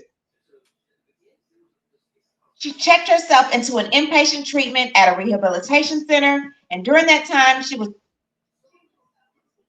Wait a minute. You never went to rehab prior to you getting pregnant? Early 2019, her home address was revealed online, and this led to her fearing for her safety. She thought that he would be able to find her, so she was under immense duress. Now, she was finally able. What do you mean you thought he would be able to find you? Bitch, the past 10 years he said he was able to find you. Why he didn't know where you were this time? So all of a sudden you figured out how to vanish, but you didn't know how to do it at first because he had this incredible network and reach of people. And it wasn't him that leaked your address online. It got leaked and you were scared that he was going to find it. Even though y'all wasn't together, he ain't been having no contact with you. And this is 2019. Still no, I'm going to the police. I'm speaking out. I'm in fear of my life. To get away, and she credits her children as the reason why she was able to get a new lease on life. However, during her first few months of her pregnancies, she said that she was still going through the struggles of her addiction to alcohol and drugs. Without those vices, she started to have horrific nightmares at night. No, that's withdrawal. Still struggling with alcohol. So while she was pregnant, she was still drinking and taking drugs, which is why she went to an inpatient. And then people are hailing this bitch. However, during her first few months of her pregnancies, she said that she was still going through the struggles of her addiction to alcohol and drugs. Without those vices, she started to have horrific nightmares at night, thinking about the sexual acts he would get her to do, the beatings and all of that. She checked herself into an inpatient treatment at a rehabilitation center. And during that time, she was required to do intensive therapy and other medical care to recover from Mr. Combs' abuse. She is asking for a money judgment for mental pain and anguish and severe emotional distress, according to proof. She's also asking for punitive and exemplary damages, according to proof, and also her attorney fees and costs. Diddy's attorney is speaking on his behalf, and Diddy is denying it all. He said it didn't happen. He's not admitting to it. They're just going to have to go to trial, and we're going to have to see how this all works out. What I need to do is hear from you. What do you think about it? That was Chronicle Speaks. You know, Big X, he keep his hand on the pulse of the hip-hop community. He did a 2-hour video. Of course, we're not going to get into it. We're going to see. It says he breaks down everything that's going on. So we're Today seems like a day of reckoning for Sean Puffy, a.k.a. Diddy, a.k.a. Puff Daddy, a.k.a. Brother Love, aka the many other monikers he has. By the way, here my man Ray. Yo, Raymond. Oh, word? Okay. You know, my man Tori always checking. That's my boy. Tori's my boy. All right. From the prison.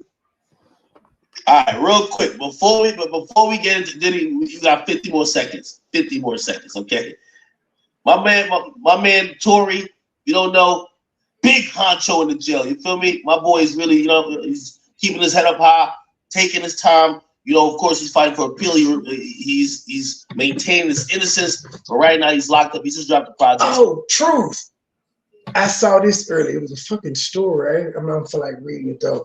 Apparently, the judge that presided over Alex Murdaugh case has recused himself from any further legal things. So, like, he's trying to fight for an appeal and all of that. And you know, they were saying that it was some corruption going on, people approaching people and all of that stuff. Yeah, he can't preside over the case now. He recused himself. He voluntarily did it. I should have fucking read it, but I don't know why he recused himself, but I saw that on Law and Justice, Crime and Justice, whatever the fuck it's called. I was like, oh shit, he gonna get his appeal.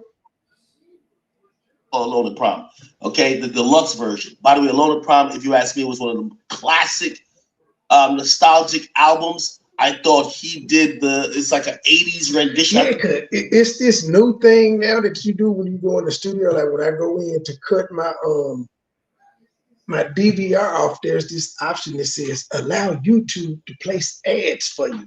And so, yeah, I just let them do it. I got premium, so I don't know anyway. But I'm glad the commercials popped up in mid live. That's what's up. It's like a real TV show. He did it amazingly. He dropped the deluxe version. I think there's about like 7 or so new songs. He was probably threatened, but it's definitely a conflict of interest. This man presided over his financial little crime trial.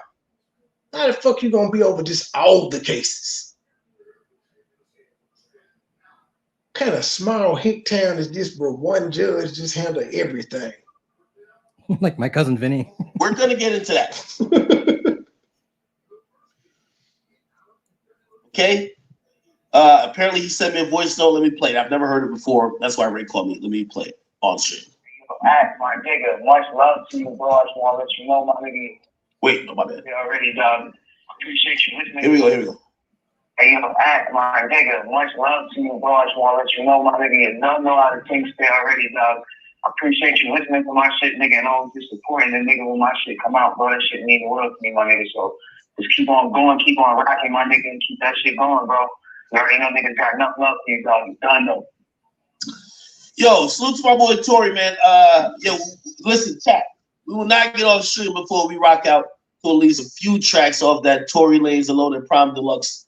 We really only got about 2 big topics, and that's gonna kind of consume the majority of the time. I just didn't want to start YouTube too late. We played the Drake stuff, but there's much other albums that came out today. So remember, the OTF, their group album came out. By the way, I did an interview with Dinner. What else? And of course, Tory Lanez, his deluxe, Alone quick, and then we're gonna fuck his leaking all this shit. Now, I usually think sometimes it's bullshit because sometimes people just say whatever. But I see some stuff about, but every time there's about to be the tea, they send me some shit, and I'm always wondering who the fuck is leaking all this shit. Now, I usually think sometimes it's bullshit because sometimes people just say whatever. But I see some stuff about Diddy, and they were basically saying brace yourself, some shit's about to happen. And lo and behold, the New York Times drops a bombshell. And I probably got to take off ad blocker for this one. Pause on this site. Okay. Now we're going to read this article.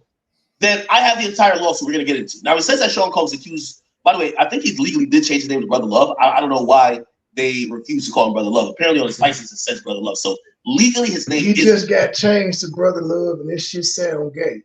Calling no grown man Brother Love. Brother Love. Sean Combs. Like, wasn't that, Gabe, correct me if I'm right, but WWE. The rest, so how is he able to change? That should have been copywritten by the WWE. Probably is. I shouldn't have said that. Now you're gonna be getting sued by them. Probably is. A.K. Brother Love is accused by Cassie of rape and years of abuse in a lawsuit. In the suit, the singer says Mr. Combs, known as Puff Daddy or Diddy, subjected her to a pattern of controlled abuse over a decade. Combs obviously vehemently denies these allegations. Now, I wouldn't be someone, and no matter what you think. First of all, me and Diddy, just to be clear, we got no beef, right? We zero have no beef, right? If he feels some type of way about me, I've always said niggas got to deal with that with the Lord, okay? I don't have a problem with him, but I can see why he may not see eye to eye with me based on stuff I've said about his side. I get it, okay? That is what it is. But beyond that, I have no issue with him. I have no biases, so I'm going to be calling this pretty fairly, or I'm going to try it. Now, first and foremost, before I get into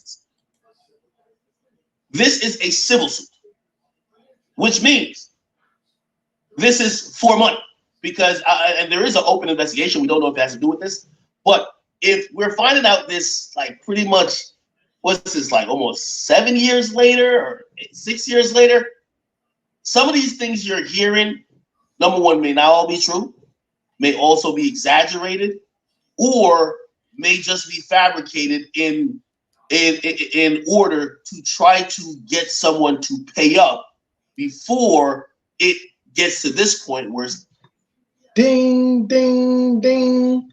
This is my first time hearing this, but he did it 19 hours ago. I just saw he did a live, and I'm like, I'm gonna play that tomorrow. This is my first time hearing it. Saying the same thing I see it. Sounds like a money grab. Didn't know they were gonna say. I'm sure he didn't realize they settled quick as a motherfucker. They settled this case while we were asleep. Now released to the media. Okay? a civil suit, like if somebody killed you, you don't just go sue them for money. You get them to go to jail. That's how it kind of happens. None of that, at least the jail part that we know of, kind of happened. We don't know if this, again, I'm going to show you later. There's a TMZ article that says the New York Police Department is actually investigating Diddy for some sexual assault allegations, but it's like some secret document. They don't know what it has to do with. Don't know if it has to do with Cassie. So I have to say that because I know a lot of times the allegation and accusation is louder than the retraction, and it's usually puts anybody, especially black men, in a position where even if people are lying on you, nobody cares about you clear your name because they love the salacious fuck. So let me put that out as a disclaimer. However, we're going to get into some of the salacious fuck, right? Here it is. So let me see. Let me tell you something. Okay. So it says Sean Combs, the producer mogul who has been one of the most famous names in hip hop for decades, was sued in federal court on Thursday by Cassie. An R&B singer once signed to his label who was accused him of rape and repeated physical violence. The speed on double time, about a decade. In the suit filed in federal district court in Manhattan, she, whose name is real name, Cassandra Ventura, who had been been Mr. Combs' romantic partner for a long time, says that not long after she met him in 2005. Okay, so let's think about these dates. She met him when she was 19. God damn, Diddy worse than motherfucking Leonardo DiCaprio. Don't Leo wait till they 21? Diddy was catching him at 19, man. God damn. Well, no. Not long after she met him in 2005, when she was 19, he began a pattern of control and abuse that included they weren't dating. Plying her with drugs. No, he signed her when she was 19.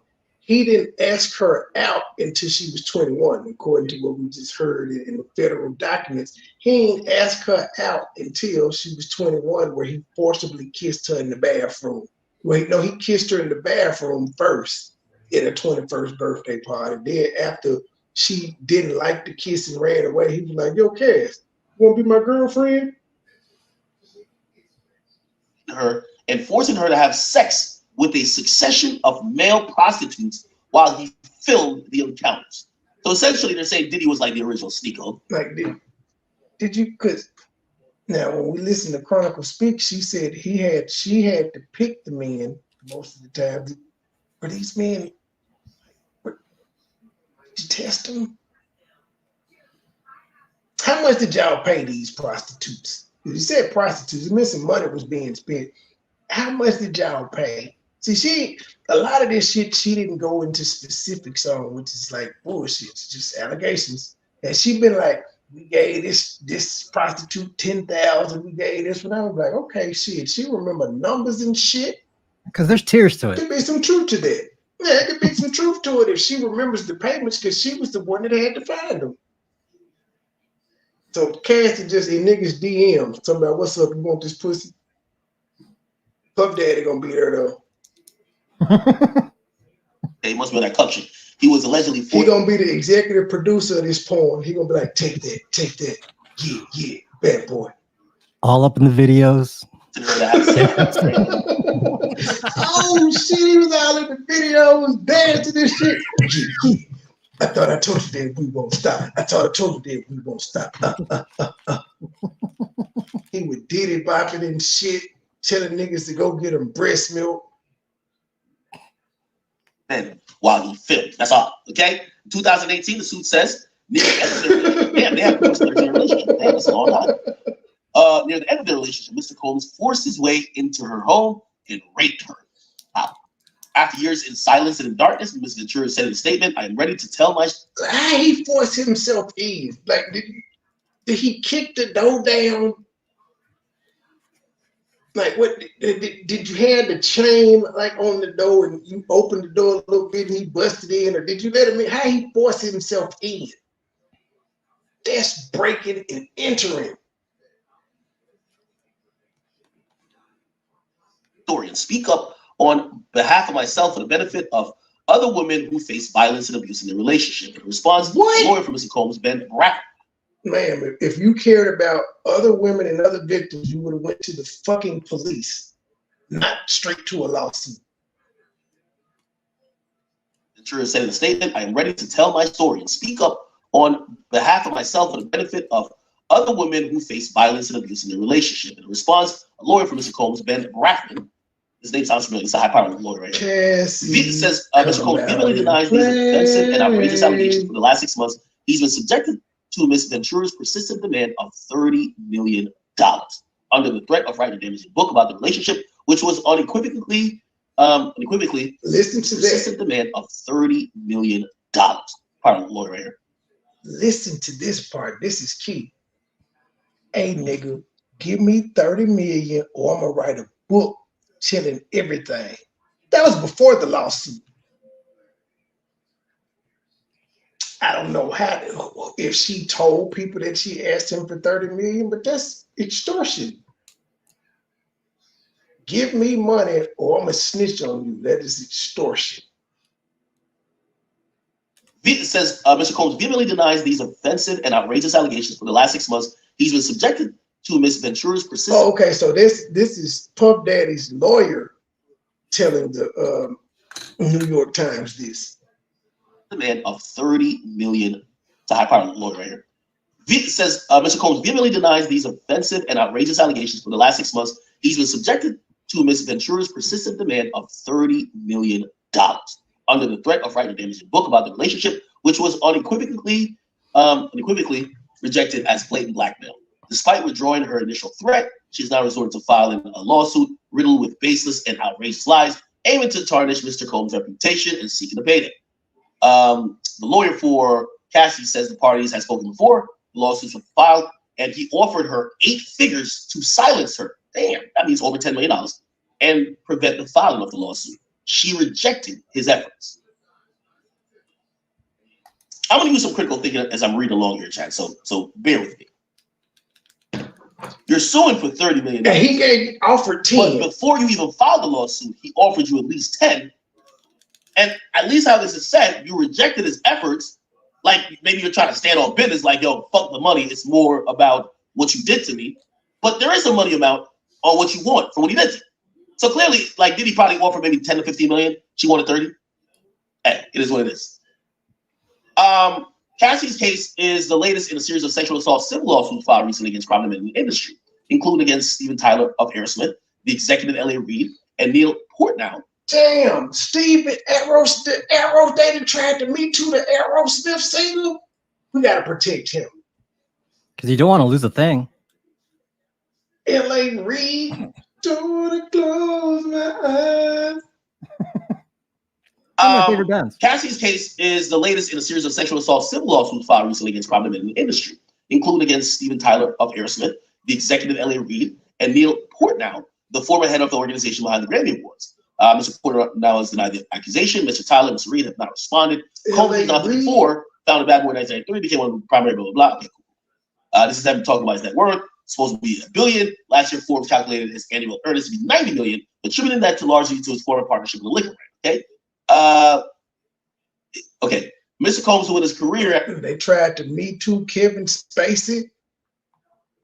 It's been variously been known as Puff Daddy, Diddy, Love, maybe the most famous music executive of his generation. But the suit depicts Mr. Combs as a violent person who, beyond repeatedly assaulted Cassie, asked her to carry his guns in her purse. No, that's normal shit. Right. I was about to say, what's wrong with that? Niggas tell their gal to hold the gun all the time. Especially when niggas got felonies and shit. And she don't. Women typically don't get their purses checked and shit in certain spots where they can get in with pistols. I know because I let some females in with pistols before. It happens. God have you miscarried your gun. The fuck? That's a real nigga shit. Didn't Helmet Head tell y'all that E. Brooks passed me the blicky? I don't know how she knows this because it wouldn't have been on camera, but she told y'all what happened. It's normal. Wow. Damn it, I wasn't supposed to bring up none of the ops, but that just is an example of how it would be normal behavior. But she saw something again that the world didn't see. Like she's the only one that saw that. No clip of it though. She's like Professor X. No, she keeps clips. She comes with facts, but she never posted that clip. Interesting. Abuse. That's real nigga shit right there, people. Now you saying, listen, I'm always speaking on that one thing. If Diddy asked Cassie to carry the blick in her purse, yeah, he's supposed to be a bottom bitch. I'm worth $1 billion. You're worth 0. You're catching the gun charge, not me. Duh. Especially in New York. Abuse. That's real nigga shit. Okay, on that one count. Not sticking up a dick, chill. And the suit suggests he was responsible for blowing up the car private suit. God damn. This nigga thinking this is his godfather. In one incident, the suit says Mr. Combs dangled a friend of Cassie over a 17th floor hotel balcony. In naming additional defendants, court papers assert that the others who worked with Mr. Combs helped him to control Miss Ventura, aka Cassie at times, by threatening her with retribution like suppression of music if she didn't. Academics got almost 200,000 views on this motherfucker. He did this live 20 hours ago. Shit, I want them numbers. His orders or by helping to conceal his behavior. The suit, which names Diddy and a number of associated companies as defendants, seeks unspecified damages. Okay, so all right, so actually they haven't said how much they want in court. They haven't said how much. I guess Diddy's lawyer is claiming it's $30 million because that's what they asked him for before they filed the lawsuit. According to Ms. Ventura's suit, she was swept into Mr. Combs' jet set lifestyle not long after meeting him and signing with Bad Boy, which released her debut album in 2006. But the suit says he soon began to assert an extraordinary level of command over her life. In addition to controlling her career, he paid for her car. That sounds like a G. That sounds like a CEO. Only commented on that one thing. Him paying for her stuff. It's interesting. Now it's seen as control. Back then, it's probably seen as trigger, right? In addition to controlling her career, he paid for her car, apartments, and clothing. Ain't that what every girl wants? For you to pay for their cars, clothes, makeup, and all that shit? And, okay, this is a basic part. And even had access to her personal medical records. According to the suit, results from the MRI scan she had for memory. Now, see, Cassie, instead of you trying to sue Diddy, you should be suing the hospital or whatever doctor sent this nigga your medical records, because that's a violation of HIPAA law. Unless this nigga got power of attorney and he's your caretaker, your conservator, he wasn't supposed to get them. If he did, that means that doctor violated your rights. Oh shit, possibly caused by drug use or by a beating she says she suffered from Mr. Combs. It went directly to Mr. Combs. That's the result of the MRI scan. Mr. Combs also provided Cassie with copious amount of drugs, including ecstasy and ketamine, and urged her to take them, the suit says, and often became violent, beating her multiple times. He urged her to take them, not forced them down her throat. The suit says Cassie never went to the police because she feared it would merely give Mr. Combs another excuse to hurt her. Okay. Right. You know, some people would say, well, why didn't you just leave? But there's this cycle of abuse, right? In another incident in Los Angeles in 2009, the suit says Diddy became enraged when she saw that Cassie was talking to another talent agent. Then pushed her into the car and kicked her repeatedly in the face, making her bleed. According to the suit, Mr. Combs then had a staff bring her to. Pushed her in the car. We still don't know if he was driving or not. But this one didn't say, well, I guess it is stumped, kicked in the face repeatedly. This nigga got a good aim. He should be like a punter for the New York Jets or some shit. Hotel room to recuperate for a week. She asked to go home to her parents, but Mr. Combs refused. The suit says that after seeing the violent repercussions of rejecting Mr. Combs and to the extent to which he would isolate her from her support network, Cassie felt that saying no would cost her something. Her family, her friends, her career, maybe even her life. And though she tried, so she did try. She tried to leave Mr. Combs. The suit says he sent his employees to lure her back. In one incident described in the court papers, Mr. Ventura says early 2012, he got so angry about her dating Kid Cudi. So were they together at the time? Or did they break up? I guess they were on and off, right?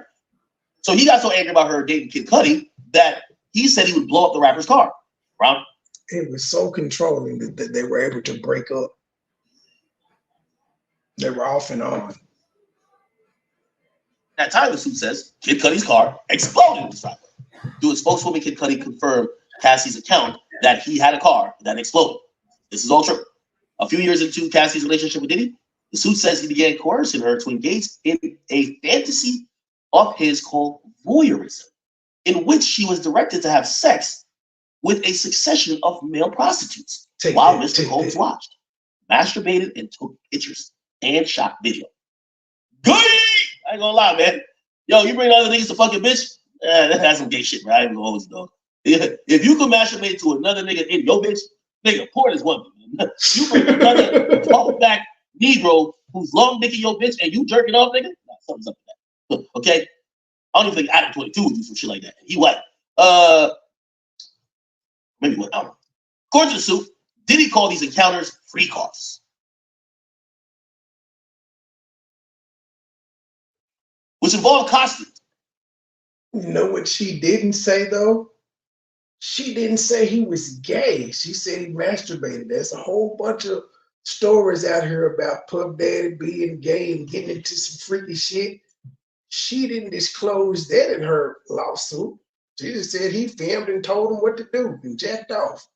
Not that he was touching the dude's booty. None of that. Interesting.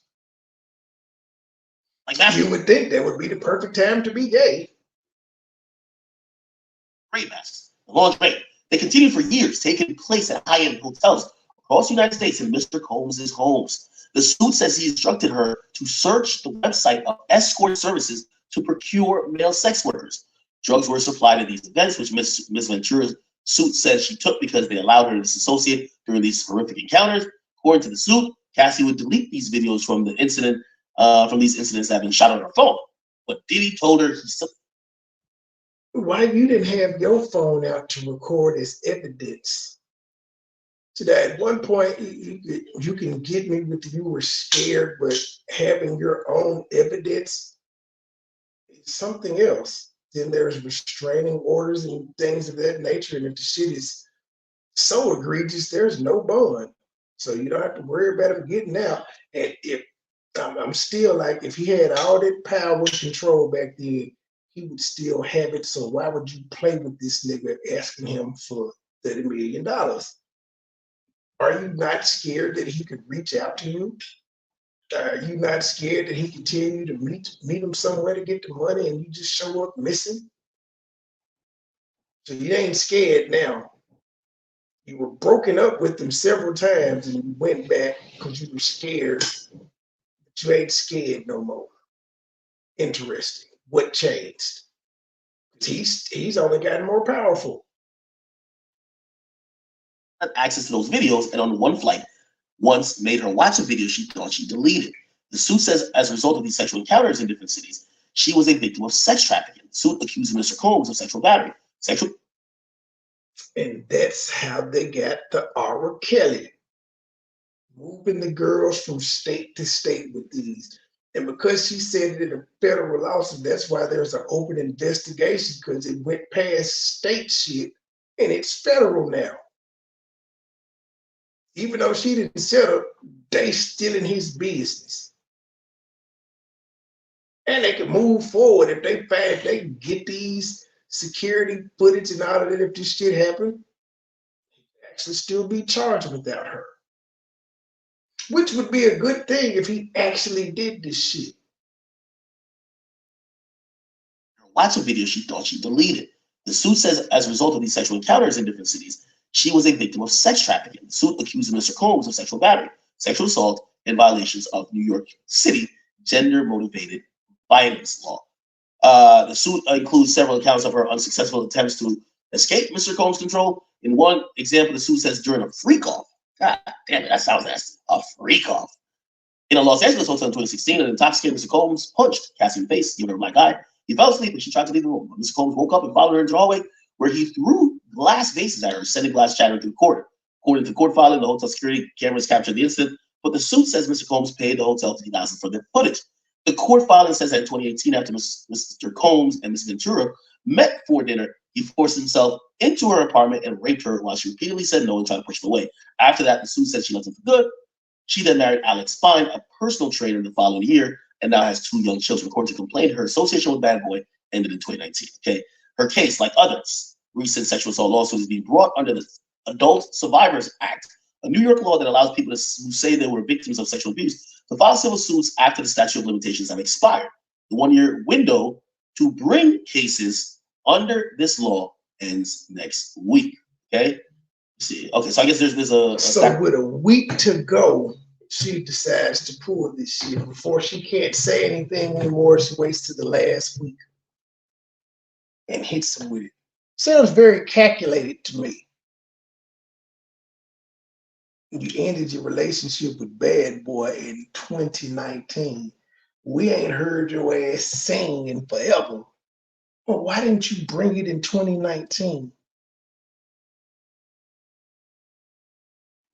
Limitation, but this act makes the statute of limitations even longer. And I guess, you know, the window ended in like next week or something. Okay, cool. The law is cited in Ms. Ventura's complaint, and in a statement, she addressed its importance. With the expiration of blah, blah, fast approaching, it became clear this was an opportunity to speak about the trauma I've experienced and that I will be recovering for the rest of my life. Okay, people. Well, you know we got a lawsuit. It's right here. Right here. Okay. Now, before we get into this chat, I will say this. By the way, I want to be delicate with this because I do know that successful Black men could be targeted of claims or accusations that, even if baseless, still hurts them.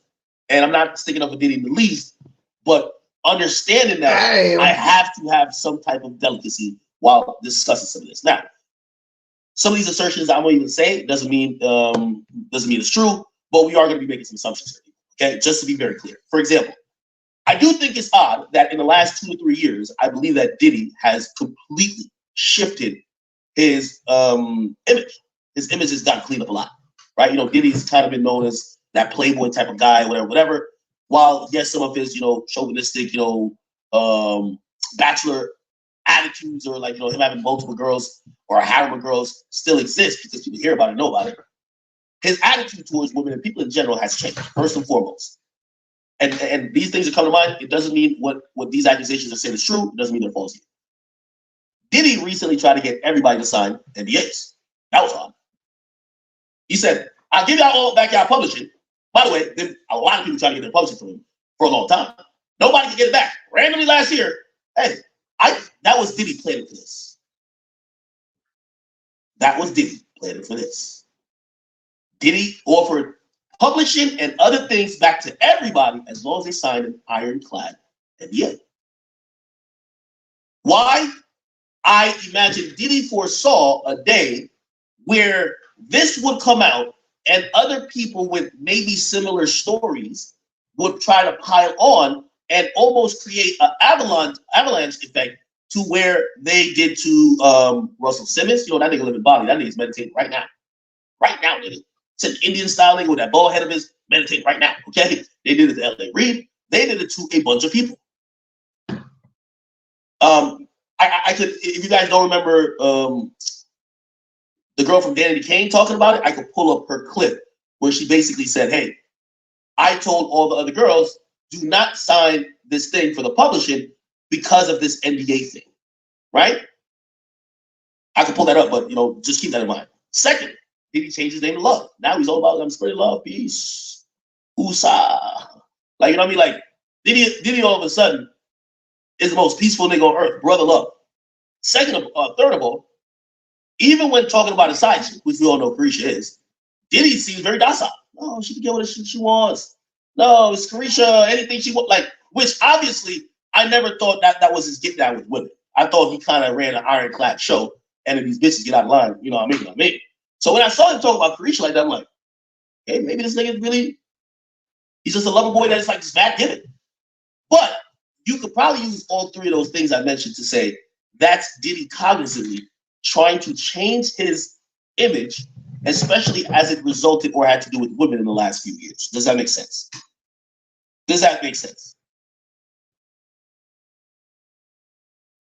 Okay, so let's go through this lawsuit a little bit, and I might have to jump around to like some other things that could kind of give us some context. But one of them will be this. Salute to Vlad TV, but Young Jock spoke about the relationship of Diddy and Cassie. Actually, let me just play from the source. Let's go to Vlad's page. Young Jock. You know, Vlad gonna do but Young Jock spoke about the relationship of Diddy and Cassie. Big motherfucker, big bang. Academics is the only person I know that can react to and play and show Vlad videos without getting struck. For yacht, you know what I'm saying? We on that motherfucker drinking some rock. Puff like, get in the Jeep with me, nigga. He like, right, nigga. We need to. Well, I think goddamn Cassie right here. And then jumped off the bar, came over and said, yo, Cassie, tomorrow, I want you to shave the side of your head. And I was like, what the fuck kind of request is that? So when I'm like, what the fuck? So when I look up there, this white woman side of her head was shaved, my nigga. And the bitch looked good with it. So I was looking at Cassie, I was like, well, I was like, you're not about to do that, right? She said, well, I mean, whatever Sean wants, I'm gonna do. I was like, well, you make sure you send me a picture before you do that shit. So within like 2-3 days, she sent me a picture. I'm like, should I shave her motherfucking head? And she was probably saying that because he was taking care of her. She was living the good life. She wasn't selling no damn records, that's for sure. I'm like, that shit look good. That shit hit the internet. Boom. She started a whole trend, man. A whole trend. And I watched it. She started a whole So I got so many moments and stories. Now, Jock told the story a while ago, but in context, you can tell that Cassie is clearly just one of the pieces thing. Now, I'm going to connect a few things that may be related or maybe not. Now, if you guys don't know, this ain't the first lawsuit that's kind of like hinted to some kind of weird personal behavior with Diddy. There was a chef that sued Diddy before. Chef sues Diddy, okay? By the way, they settled that lawsuit, but it did go public. And let's see if we can read into that.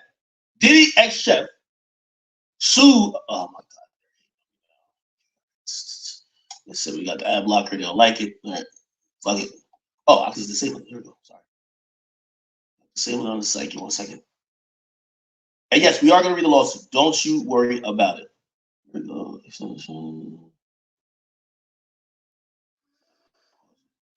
Okay.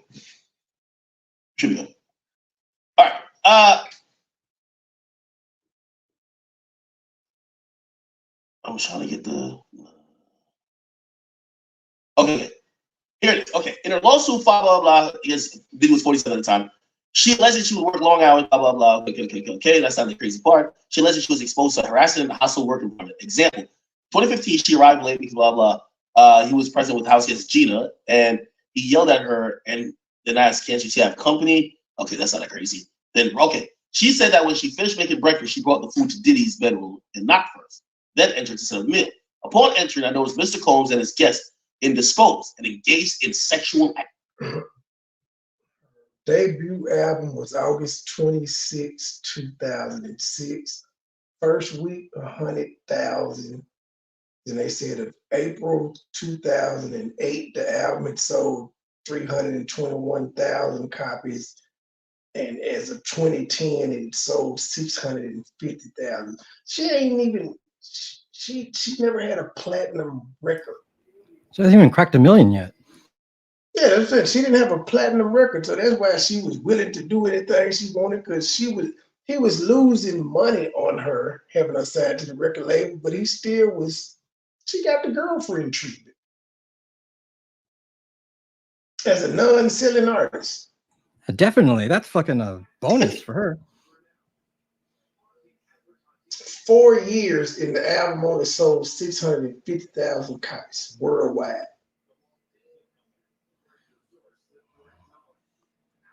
She also claimed that in 2015, Diddy's manager commented on the size of her lips, and he and one of her bosses asked a number of sexual-oriented questions. She says one of the bosses told her to sign a confidentiality agreement on whatever.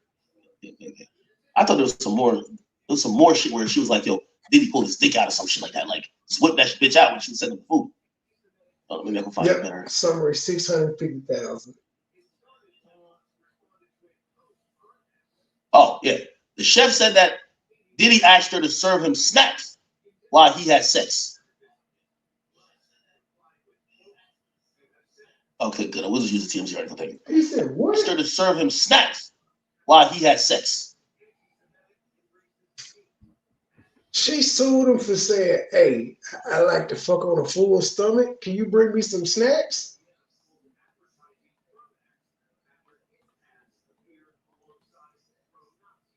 Okay, so I'm guessing they don't have catering on porn sets. They don't do catering on porn. Right. Everybody just around and sit hungry.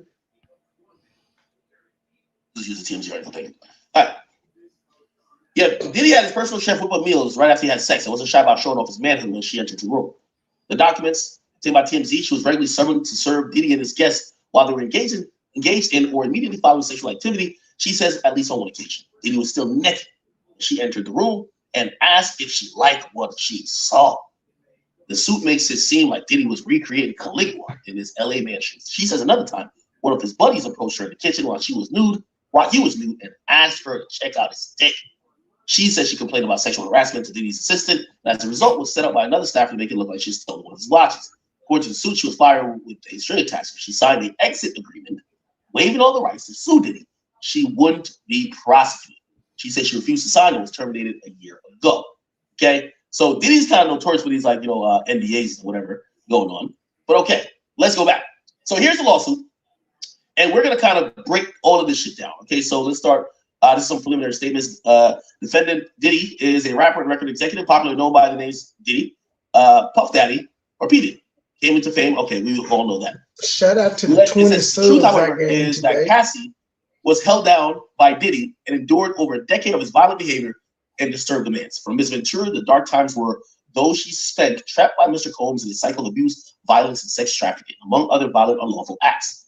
He raped her in her own home after she tried to leave him, often punched, beat, kicked, stomped on her, resulting in bruises, black eyes, burst lips, and bleeding, blew up a man's car after learning that he was romantically interested in her, forced her to engage in sexual acts with male sex workers while masturbating and filming encounters, ran out of his apparent gun in purse just to make her uncomfortable and demonstrate how dangerous he is, and introduced her to a lifestyle of excessive alcohol, substance abuse, and required her to procure illicit prescriptions to satisfy his own addictions.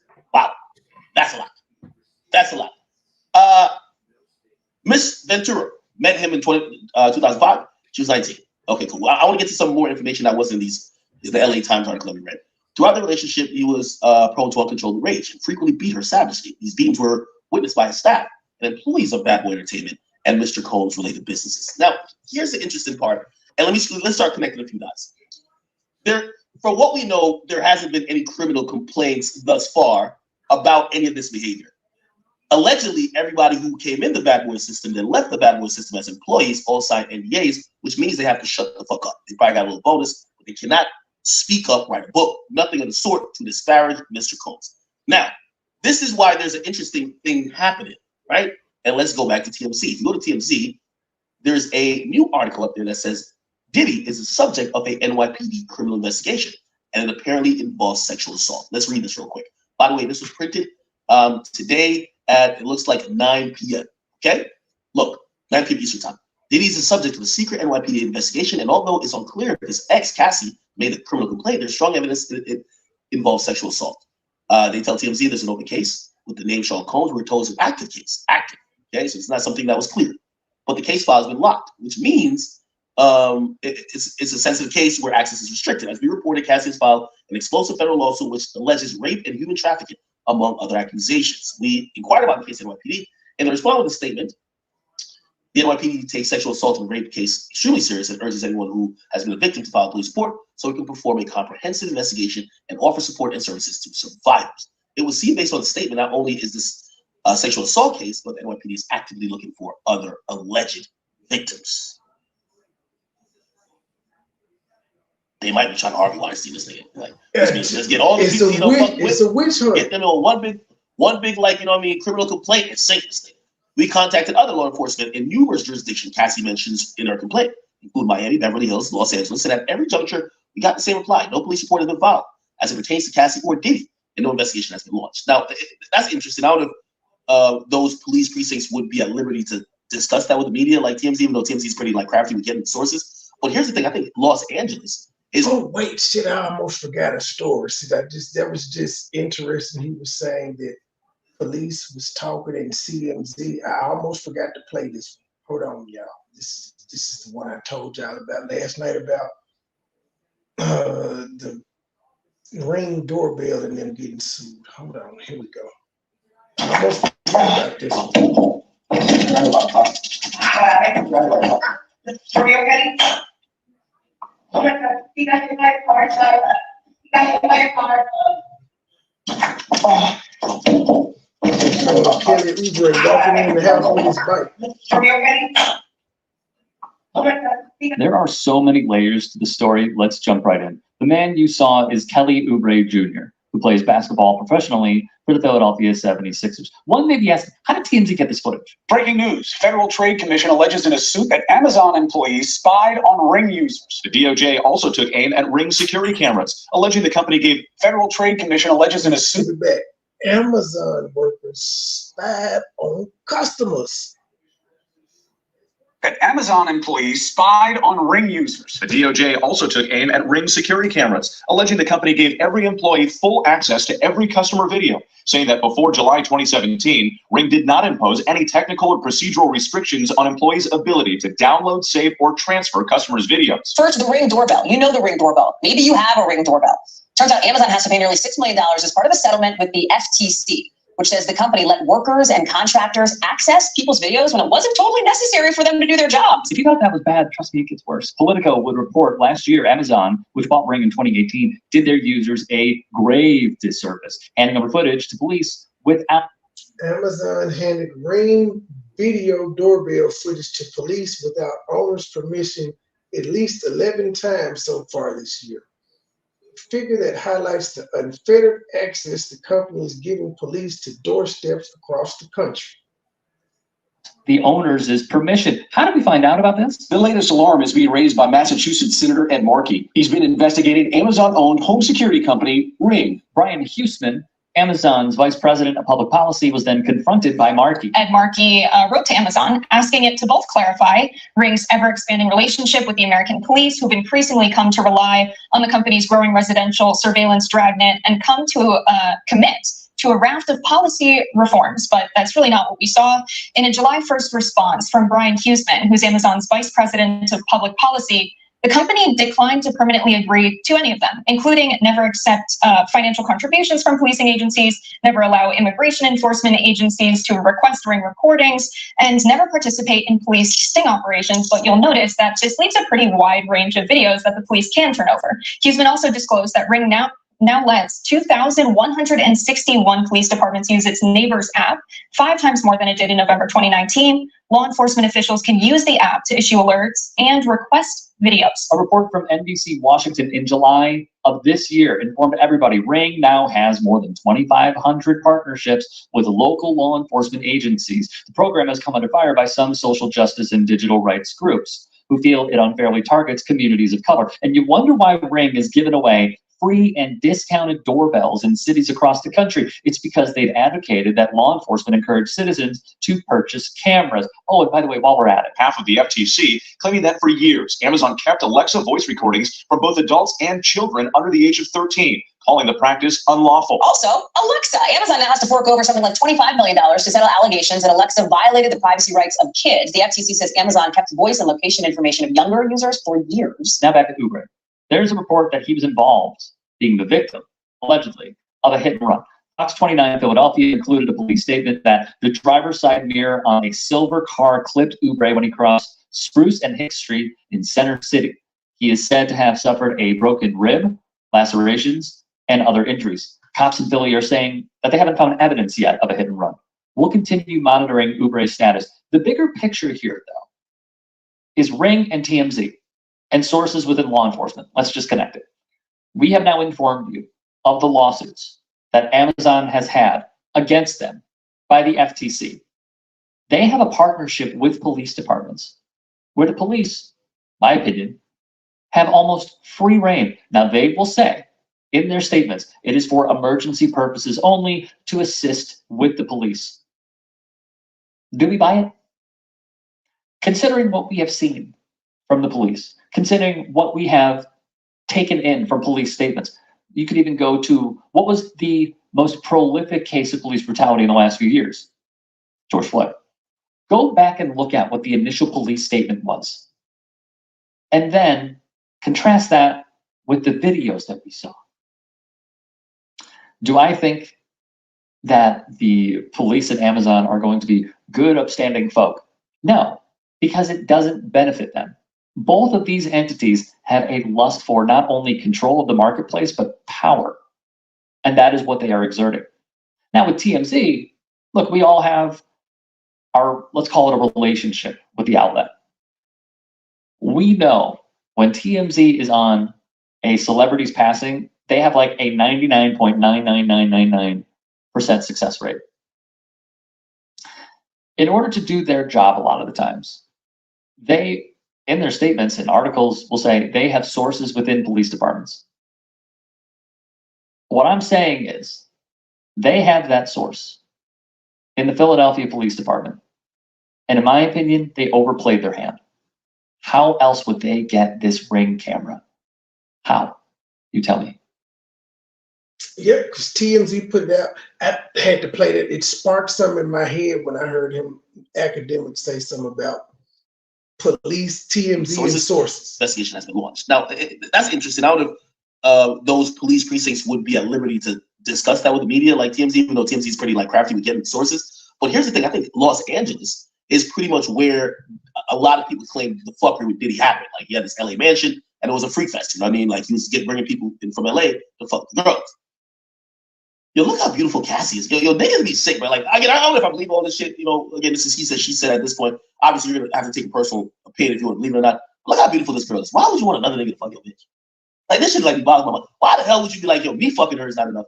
I need to see 500 niggas fuck. What the fuck is that? Anyway, cool. Now, here's why I think this is a little bit interesting.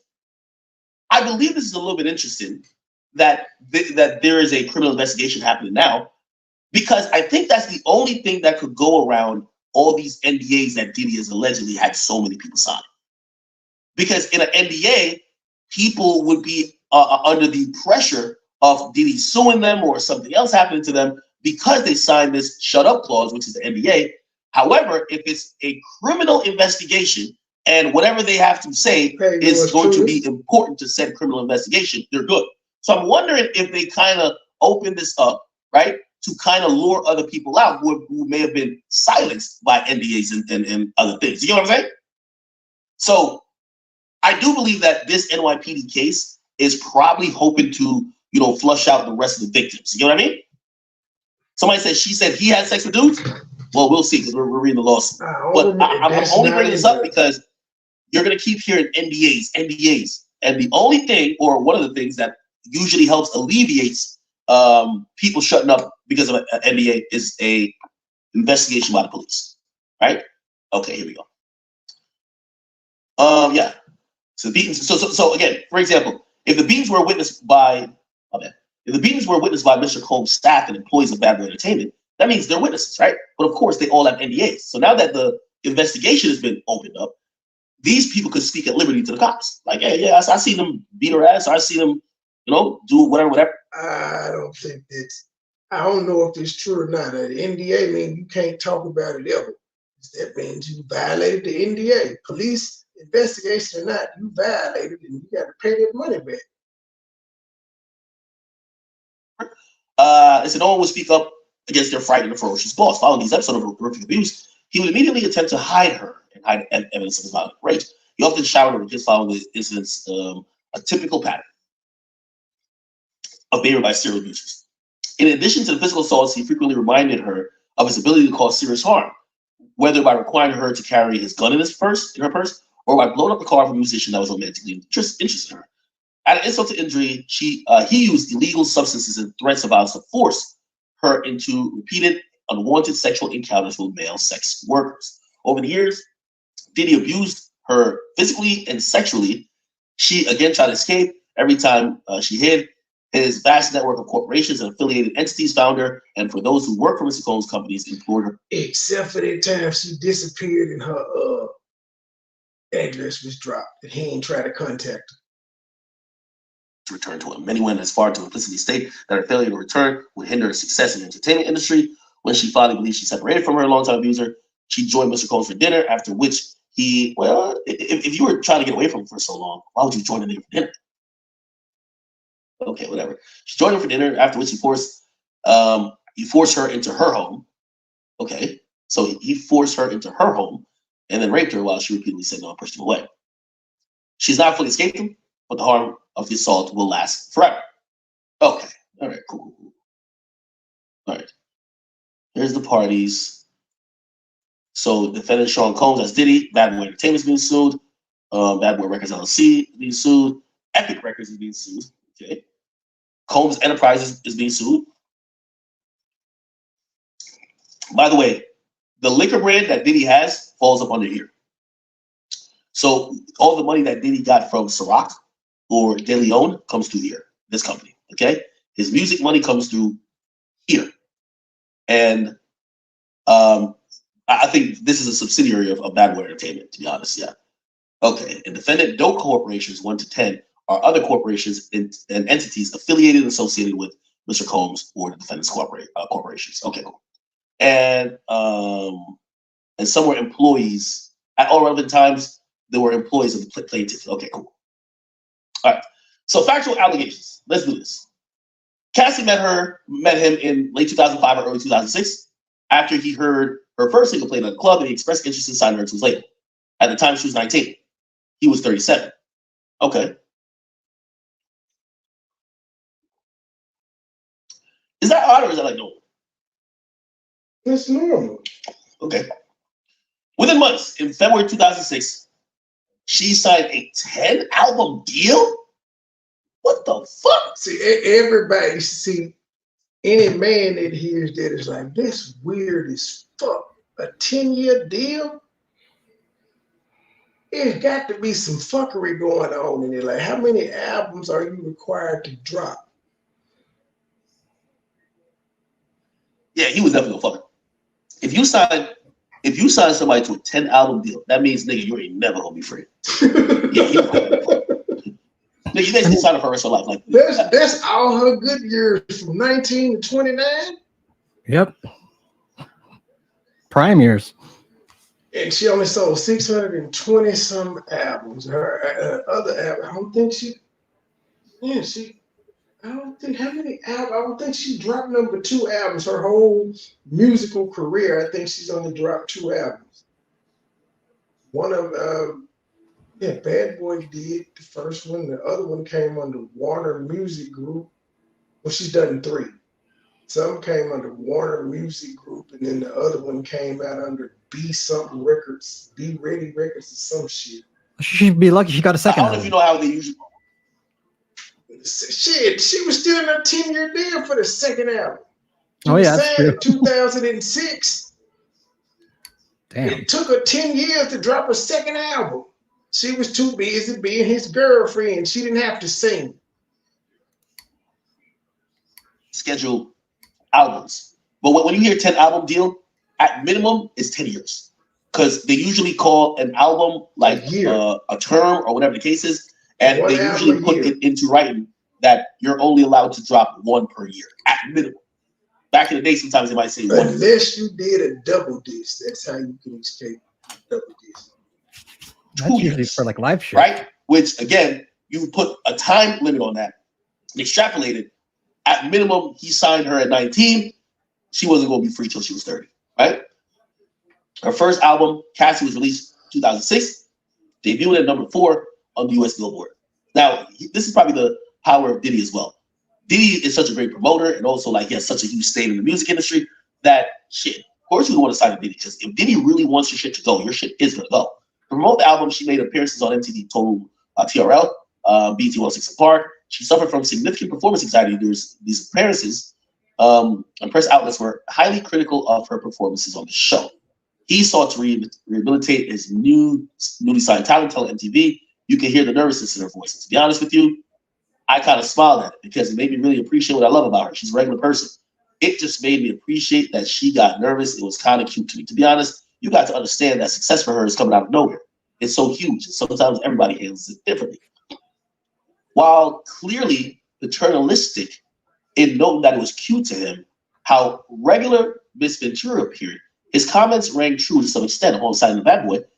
Cassie was quickly thrusted in the spotlight and was unfamiliar with how to navigate her new celebrity status. His recognition and glorification of Cassie's naivete proved to set the groundwork for his manipulative and coercive romantic and sexual relationship with Miss Ventura, a woman who was 2 decades his junior. Within a year of signing to Bad Boy Records, he became deeply entrenched in her life, almost immediately asserting possession and control over her and inserted himself into all aspects of her career and personal life. In 2006, So she didn't have a manager. So she signed a contract to Puff Daddy, but she didn't have a manager. Someone to fill that paternalistic role. She just let the CEO do it. And she didn't think that was a conflict of interest. But I forgot they said she was naive. I heard perform his song "Come to Me" with along with him at the MTV Europe Music Awards in Copenhagen, Denmark. After rehearsal for the performance, he walked around in a robe with a drink in his hand, flaunting his lavish party lifestyle to his labels, newly signed artists. During hair and makeup leading to the performance, Cassie's hairstylist and Mr. Combs' makeup artist told Cassie that Mr. Combs was interested in her. She shrugged off the gossip and, in fact, expressed disgust, given the large age gap between her and the president of her record label, emphasizing the age and power dynamic early in their working relationship. Diddy positioned himself as a father figure, a protector of Mrs. So she thought it was disgusting, but she still dated him anyway, because they weren't dating at the time. Just telling the staff, like, you know, he like you, girl. Ew, he old enough to be my granddaddy. Ew, he old enough to be my granddaddy. What changed, Gabe? I guess she wanted to drive Pop. Some cars. VIP. No waiting in the club line no more. And she was signed to a contract, so she had her own money, so she didn't have to accept gifts from him. She got a signing bonus, and she was touring, doing concerts and shows. She got paid for those appearances, so she had her own money. I wouldn't even know. Would I know a song if you played one? I don't. Yes, probably just the "Me and You" song. It's gonna be it's too late in the show. Yeah. It's just called Cassie, Cassie, "Me and You." You'll remember that one. That's the only one I remember. It's fucked up. She had a 10-year deal, and we've only came up with 2 songs. I don't even remember the name of the other song E-Brook said, but it was with Lil Wayne. So we do got 2 songs that we know of. But I only know the first one because that was her hit. That was the song that apparently made him sign her. And that's pre-Bad Boy. No, that was Bad Boy. Oh, it was. She had the song. She's like, she had the song and she somehow got it played. Just like Chico Lord. Chico Lord got his music. I got my music. Somebody heard it in the club and want to sign me. Then we go in the studio, we redrop it. It's like somebody want to sign me for Feet Up. Go in the studio and redrop it, bitch, because the world hadn't heard it. That's how Kendrick Lamar's first shit was. He was selling his mixtapes to swap me for 10 years before he got signed with what was his hit single? The Hold Up, Drink, Sit Down, Drink. Whatever. I can't remember the name of the song. I remember how it goes though. Then you dive in it, take a couple shots, then dive. So they just re-record their old you just go back and redrop it. If that's the hit. That's the one they want to push. So that's what it was. She had that "Me and You" song. Nobody knew about it, but it was hot enough that she was able to get it in the club. He was at the club. He heard it and was like, I want to sing. Now, do they ever just take the song? Do they ever just take like the original tracks, just like remaster them? It seems like a lot of work to do the whole track over. It's not right because now they're like, I ain't do my shit in no professional studio, so I would re-record it so it could be professional quality. I can see on that. It's good enough quality, but it's not gonna be like if I went to a Sony studio and recorded this shit. They just got different mics, different processors, different engineers, different mastering shit. Dude, recording's a whole different game. I don't get it. It's hard. Actually, recording is easy. It's the mastering that's hard. Recording, all you do is just hit the damn record button. But what is it about mastering that makes it so damn hard, though? You have to have an ear for mixing. And mastering is its own separate thing. Like, you would go to a studio back in the day, well, they still do it because Larry Nix and them does it. You'll record your shit in a studio, you'll mix it, but then you take it to somebody else to master it. And mastering it is pretty much the gist of mastering is maximizing everything without making it peak. So it can be loud and clear as possible on any system that it's played on. That's what mastering does. So what the hell's mixing then? Because I guess get both mixed up. Mixing is just getting it to sound playable. Okay, like arranging. Playable. All right, yes. I get that. Well, no, arranging is different. Well, yeah. Well, by definition, I go by the composer definition of arranging, where you like take an instrument and you write for another instrument. Yeah, mixing is pretty much blending all your vocals together so they're not too loud or too low. You get an even sound coming out, and then mastering is making sure that it's as crisp as possible for all, whether you're playing it on a Walkman, CD, club speakers, whatever. Oh, I get you now. Actually, that answered a lot of questions for me. This shit makes sense. All right. By the way, so like I have a program, an app that I use that automatically masters. I don't have to touch or move anything. It just listens to it and it gives me the best one. BandLab is pretty good. I have to do all the mixing myself. BandLab's not bad. No, but if you know how to do it, JJ don't know how to mix. That's why my shit always sounds louder than his. By way of example, after returning to New York after a trip to Las Vegas, during which she endured a brief hospital stay, Cassie, who by then was fully healthy, went out to a club with her friends. When Mr. Combs saw her out, he reprimanded her, telling her to go home and take care of herself. At the time, Cassie thought that the record label was looking out for her well-being and that Diddy had her best interest in mind. Diddy also ensured he was intertwined with Cassie's personal and social life, for instance, by inviting himself to Cassie's 21st birthday party. That means Diddy was 40 at his girl's 21st birthday party? Is that odd? You 40, she 30, is she 21? Okay. He also brought along famous musicians and producers, thereby flaunting the celebrity status and influence in front of a young and impressionable Cassie. Although Mr. Combs knew that Cassie was in a relationship. Oh, she was. Man, that's Mr. Taking Bitch for real. Although Diddy knew that Cassie was in a relationship at the time, and even though he was publicly in a relationship with Kim Porter. Oh, damn, he was with Kim Porter at the time. He nevertheless pursued Cassie. And after party in a hotel suite following Mr.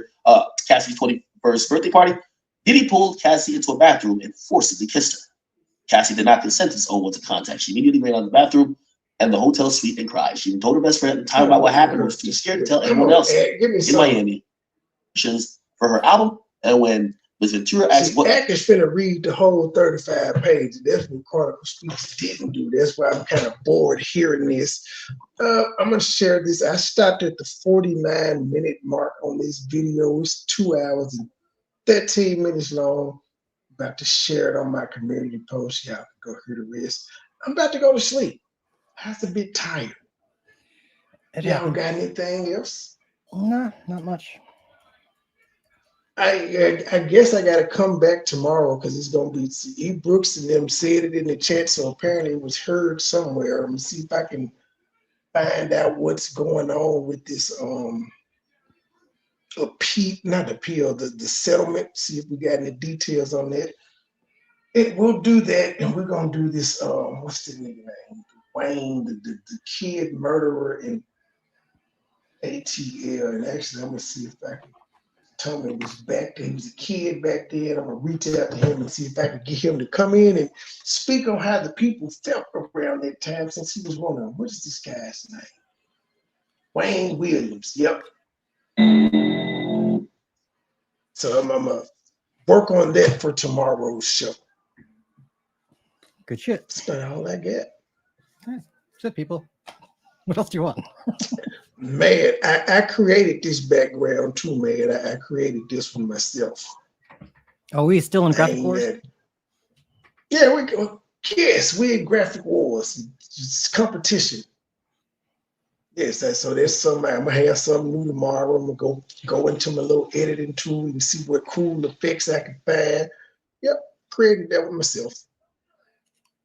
I messed up though because it keeps moving. I just noticed that when I started playing the music earlier, it moves. So the state gang part is starting off small and then it gets bigger. I gotta either stop that or figure out. I'm gonna play around with it.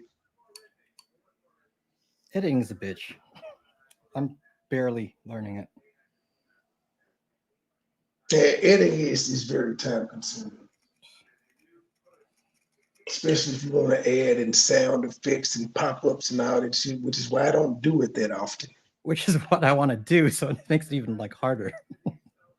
And I don't like listening. You have to listen to shit too, and I don't like listening. But you have to cut out shit.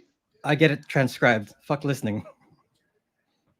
Still the same thing though. Like for like say that thing I did on Truth the other day when she was going out. Not yesterday, the first one that I did. It was so much stuff in between, and like I had to, you had to go in and cut it out. You got to listen. No, the good thing about transcribing you got timestamps is you have everything in words, right? So if you just want to look up your name, just find and spots where they mention your name. Boom, boom, boom, boom. It'll highlight. Yeah, it doesn't work like that when you download a video and you put it in an editing program. You got to listen. No, I'm saying once you get transcribed, you can do that. That's why I do it, because it makes it easier that way. That way I just go straight to the bread and butter.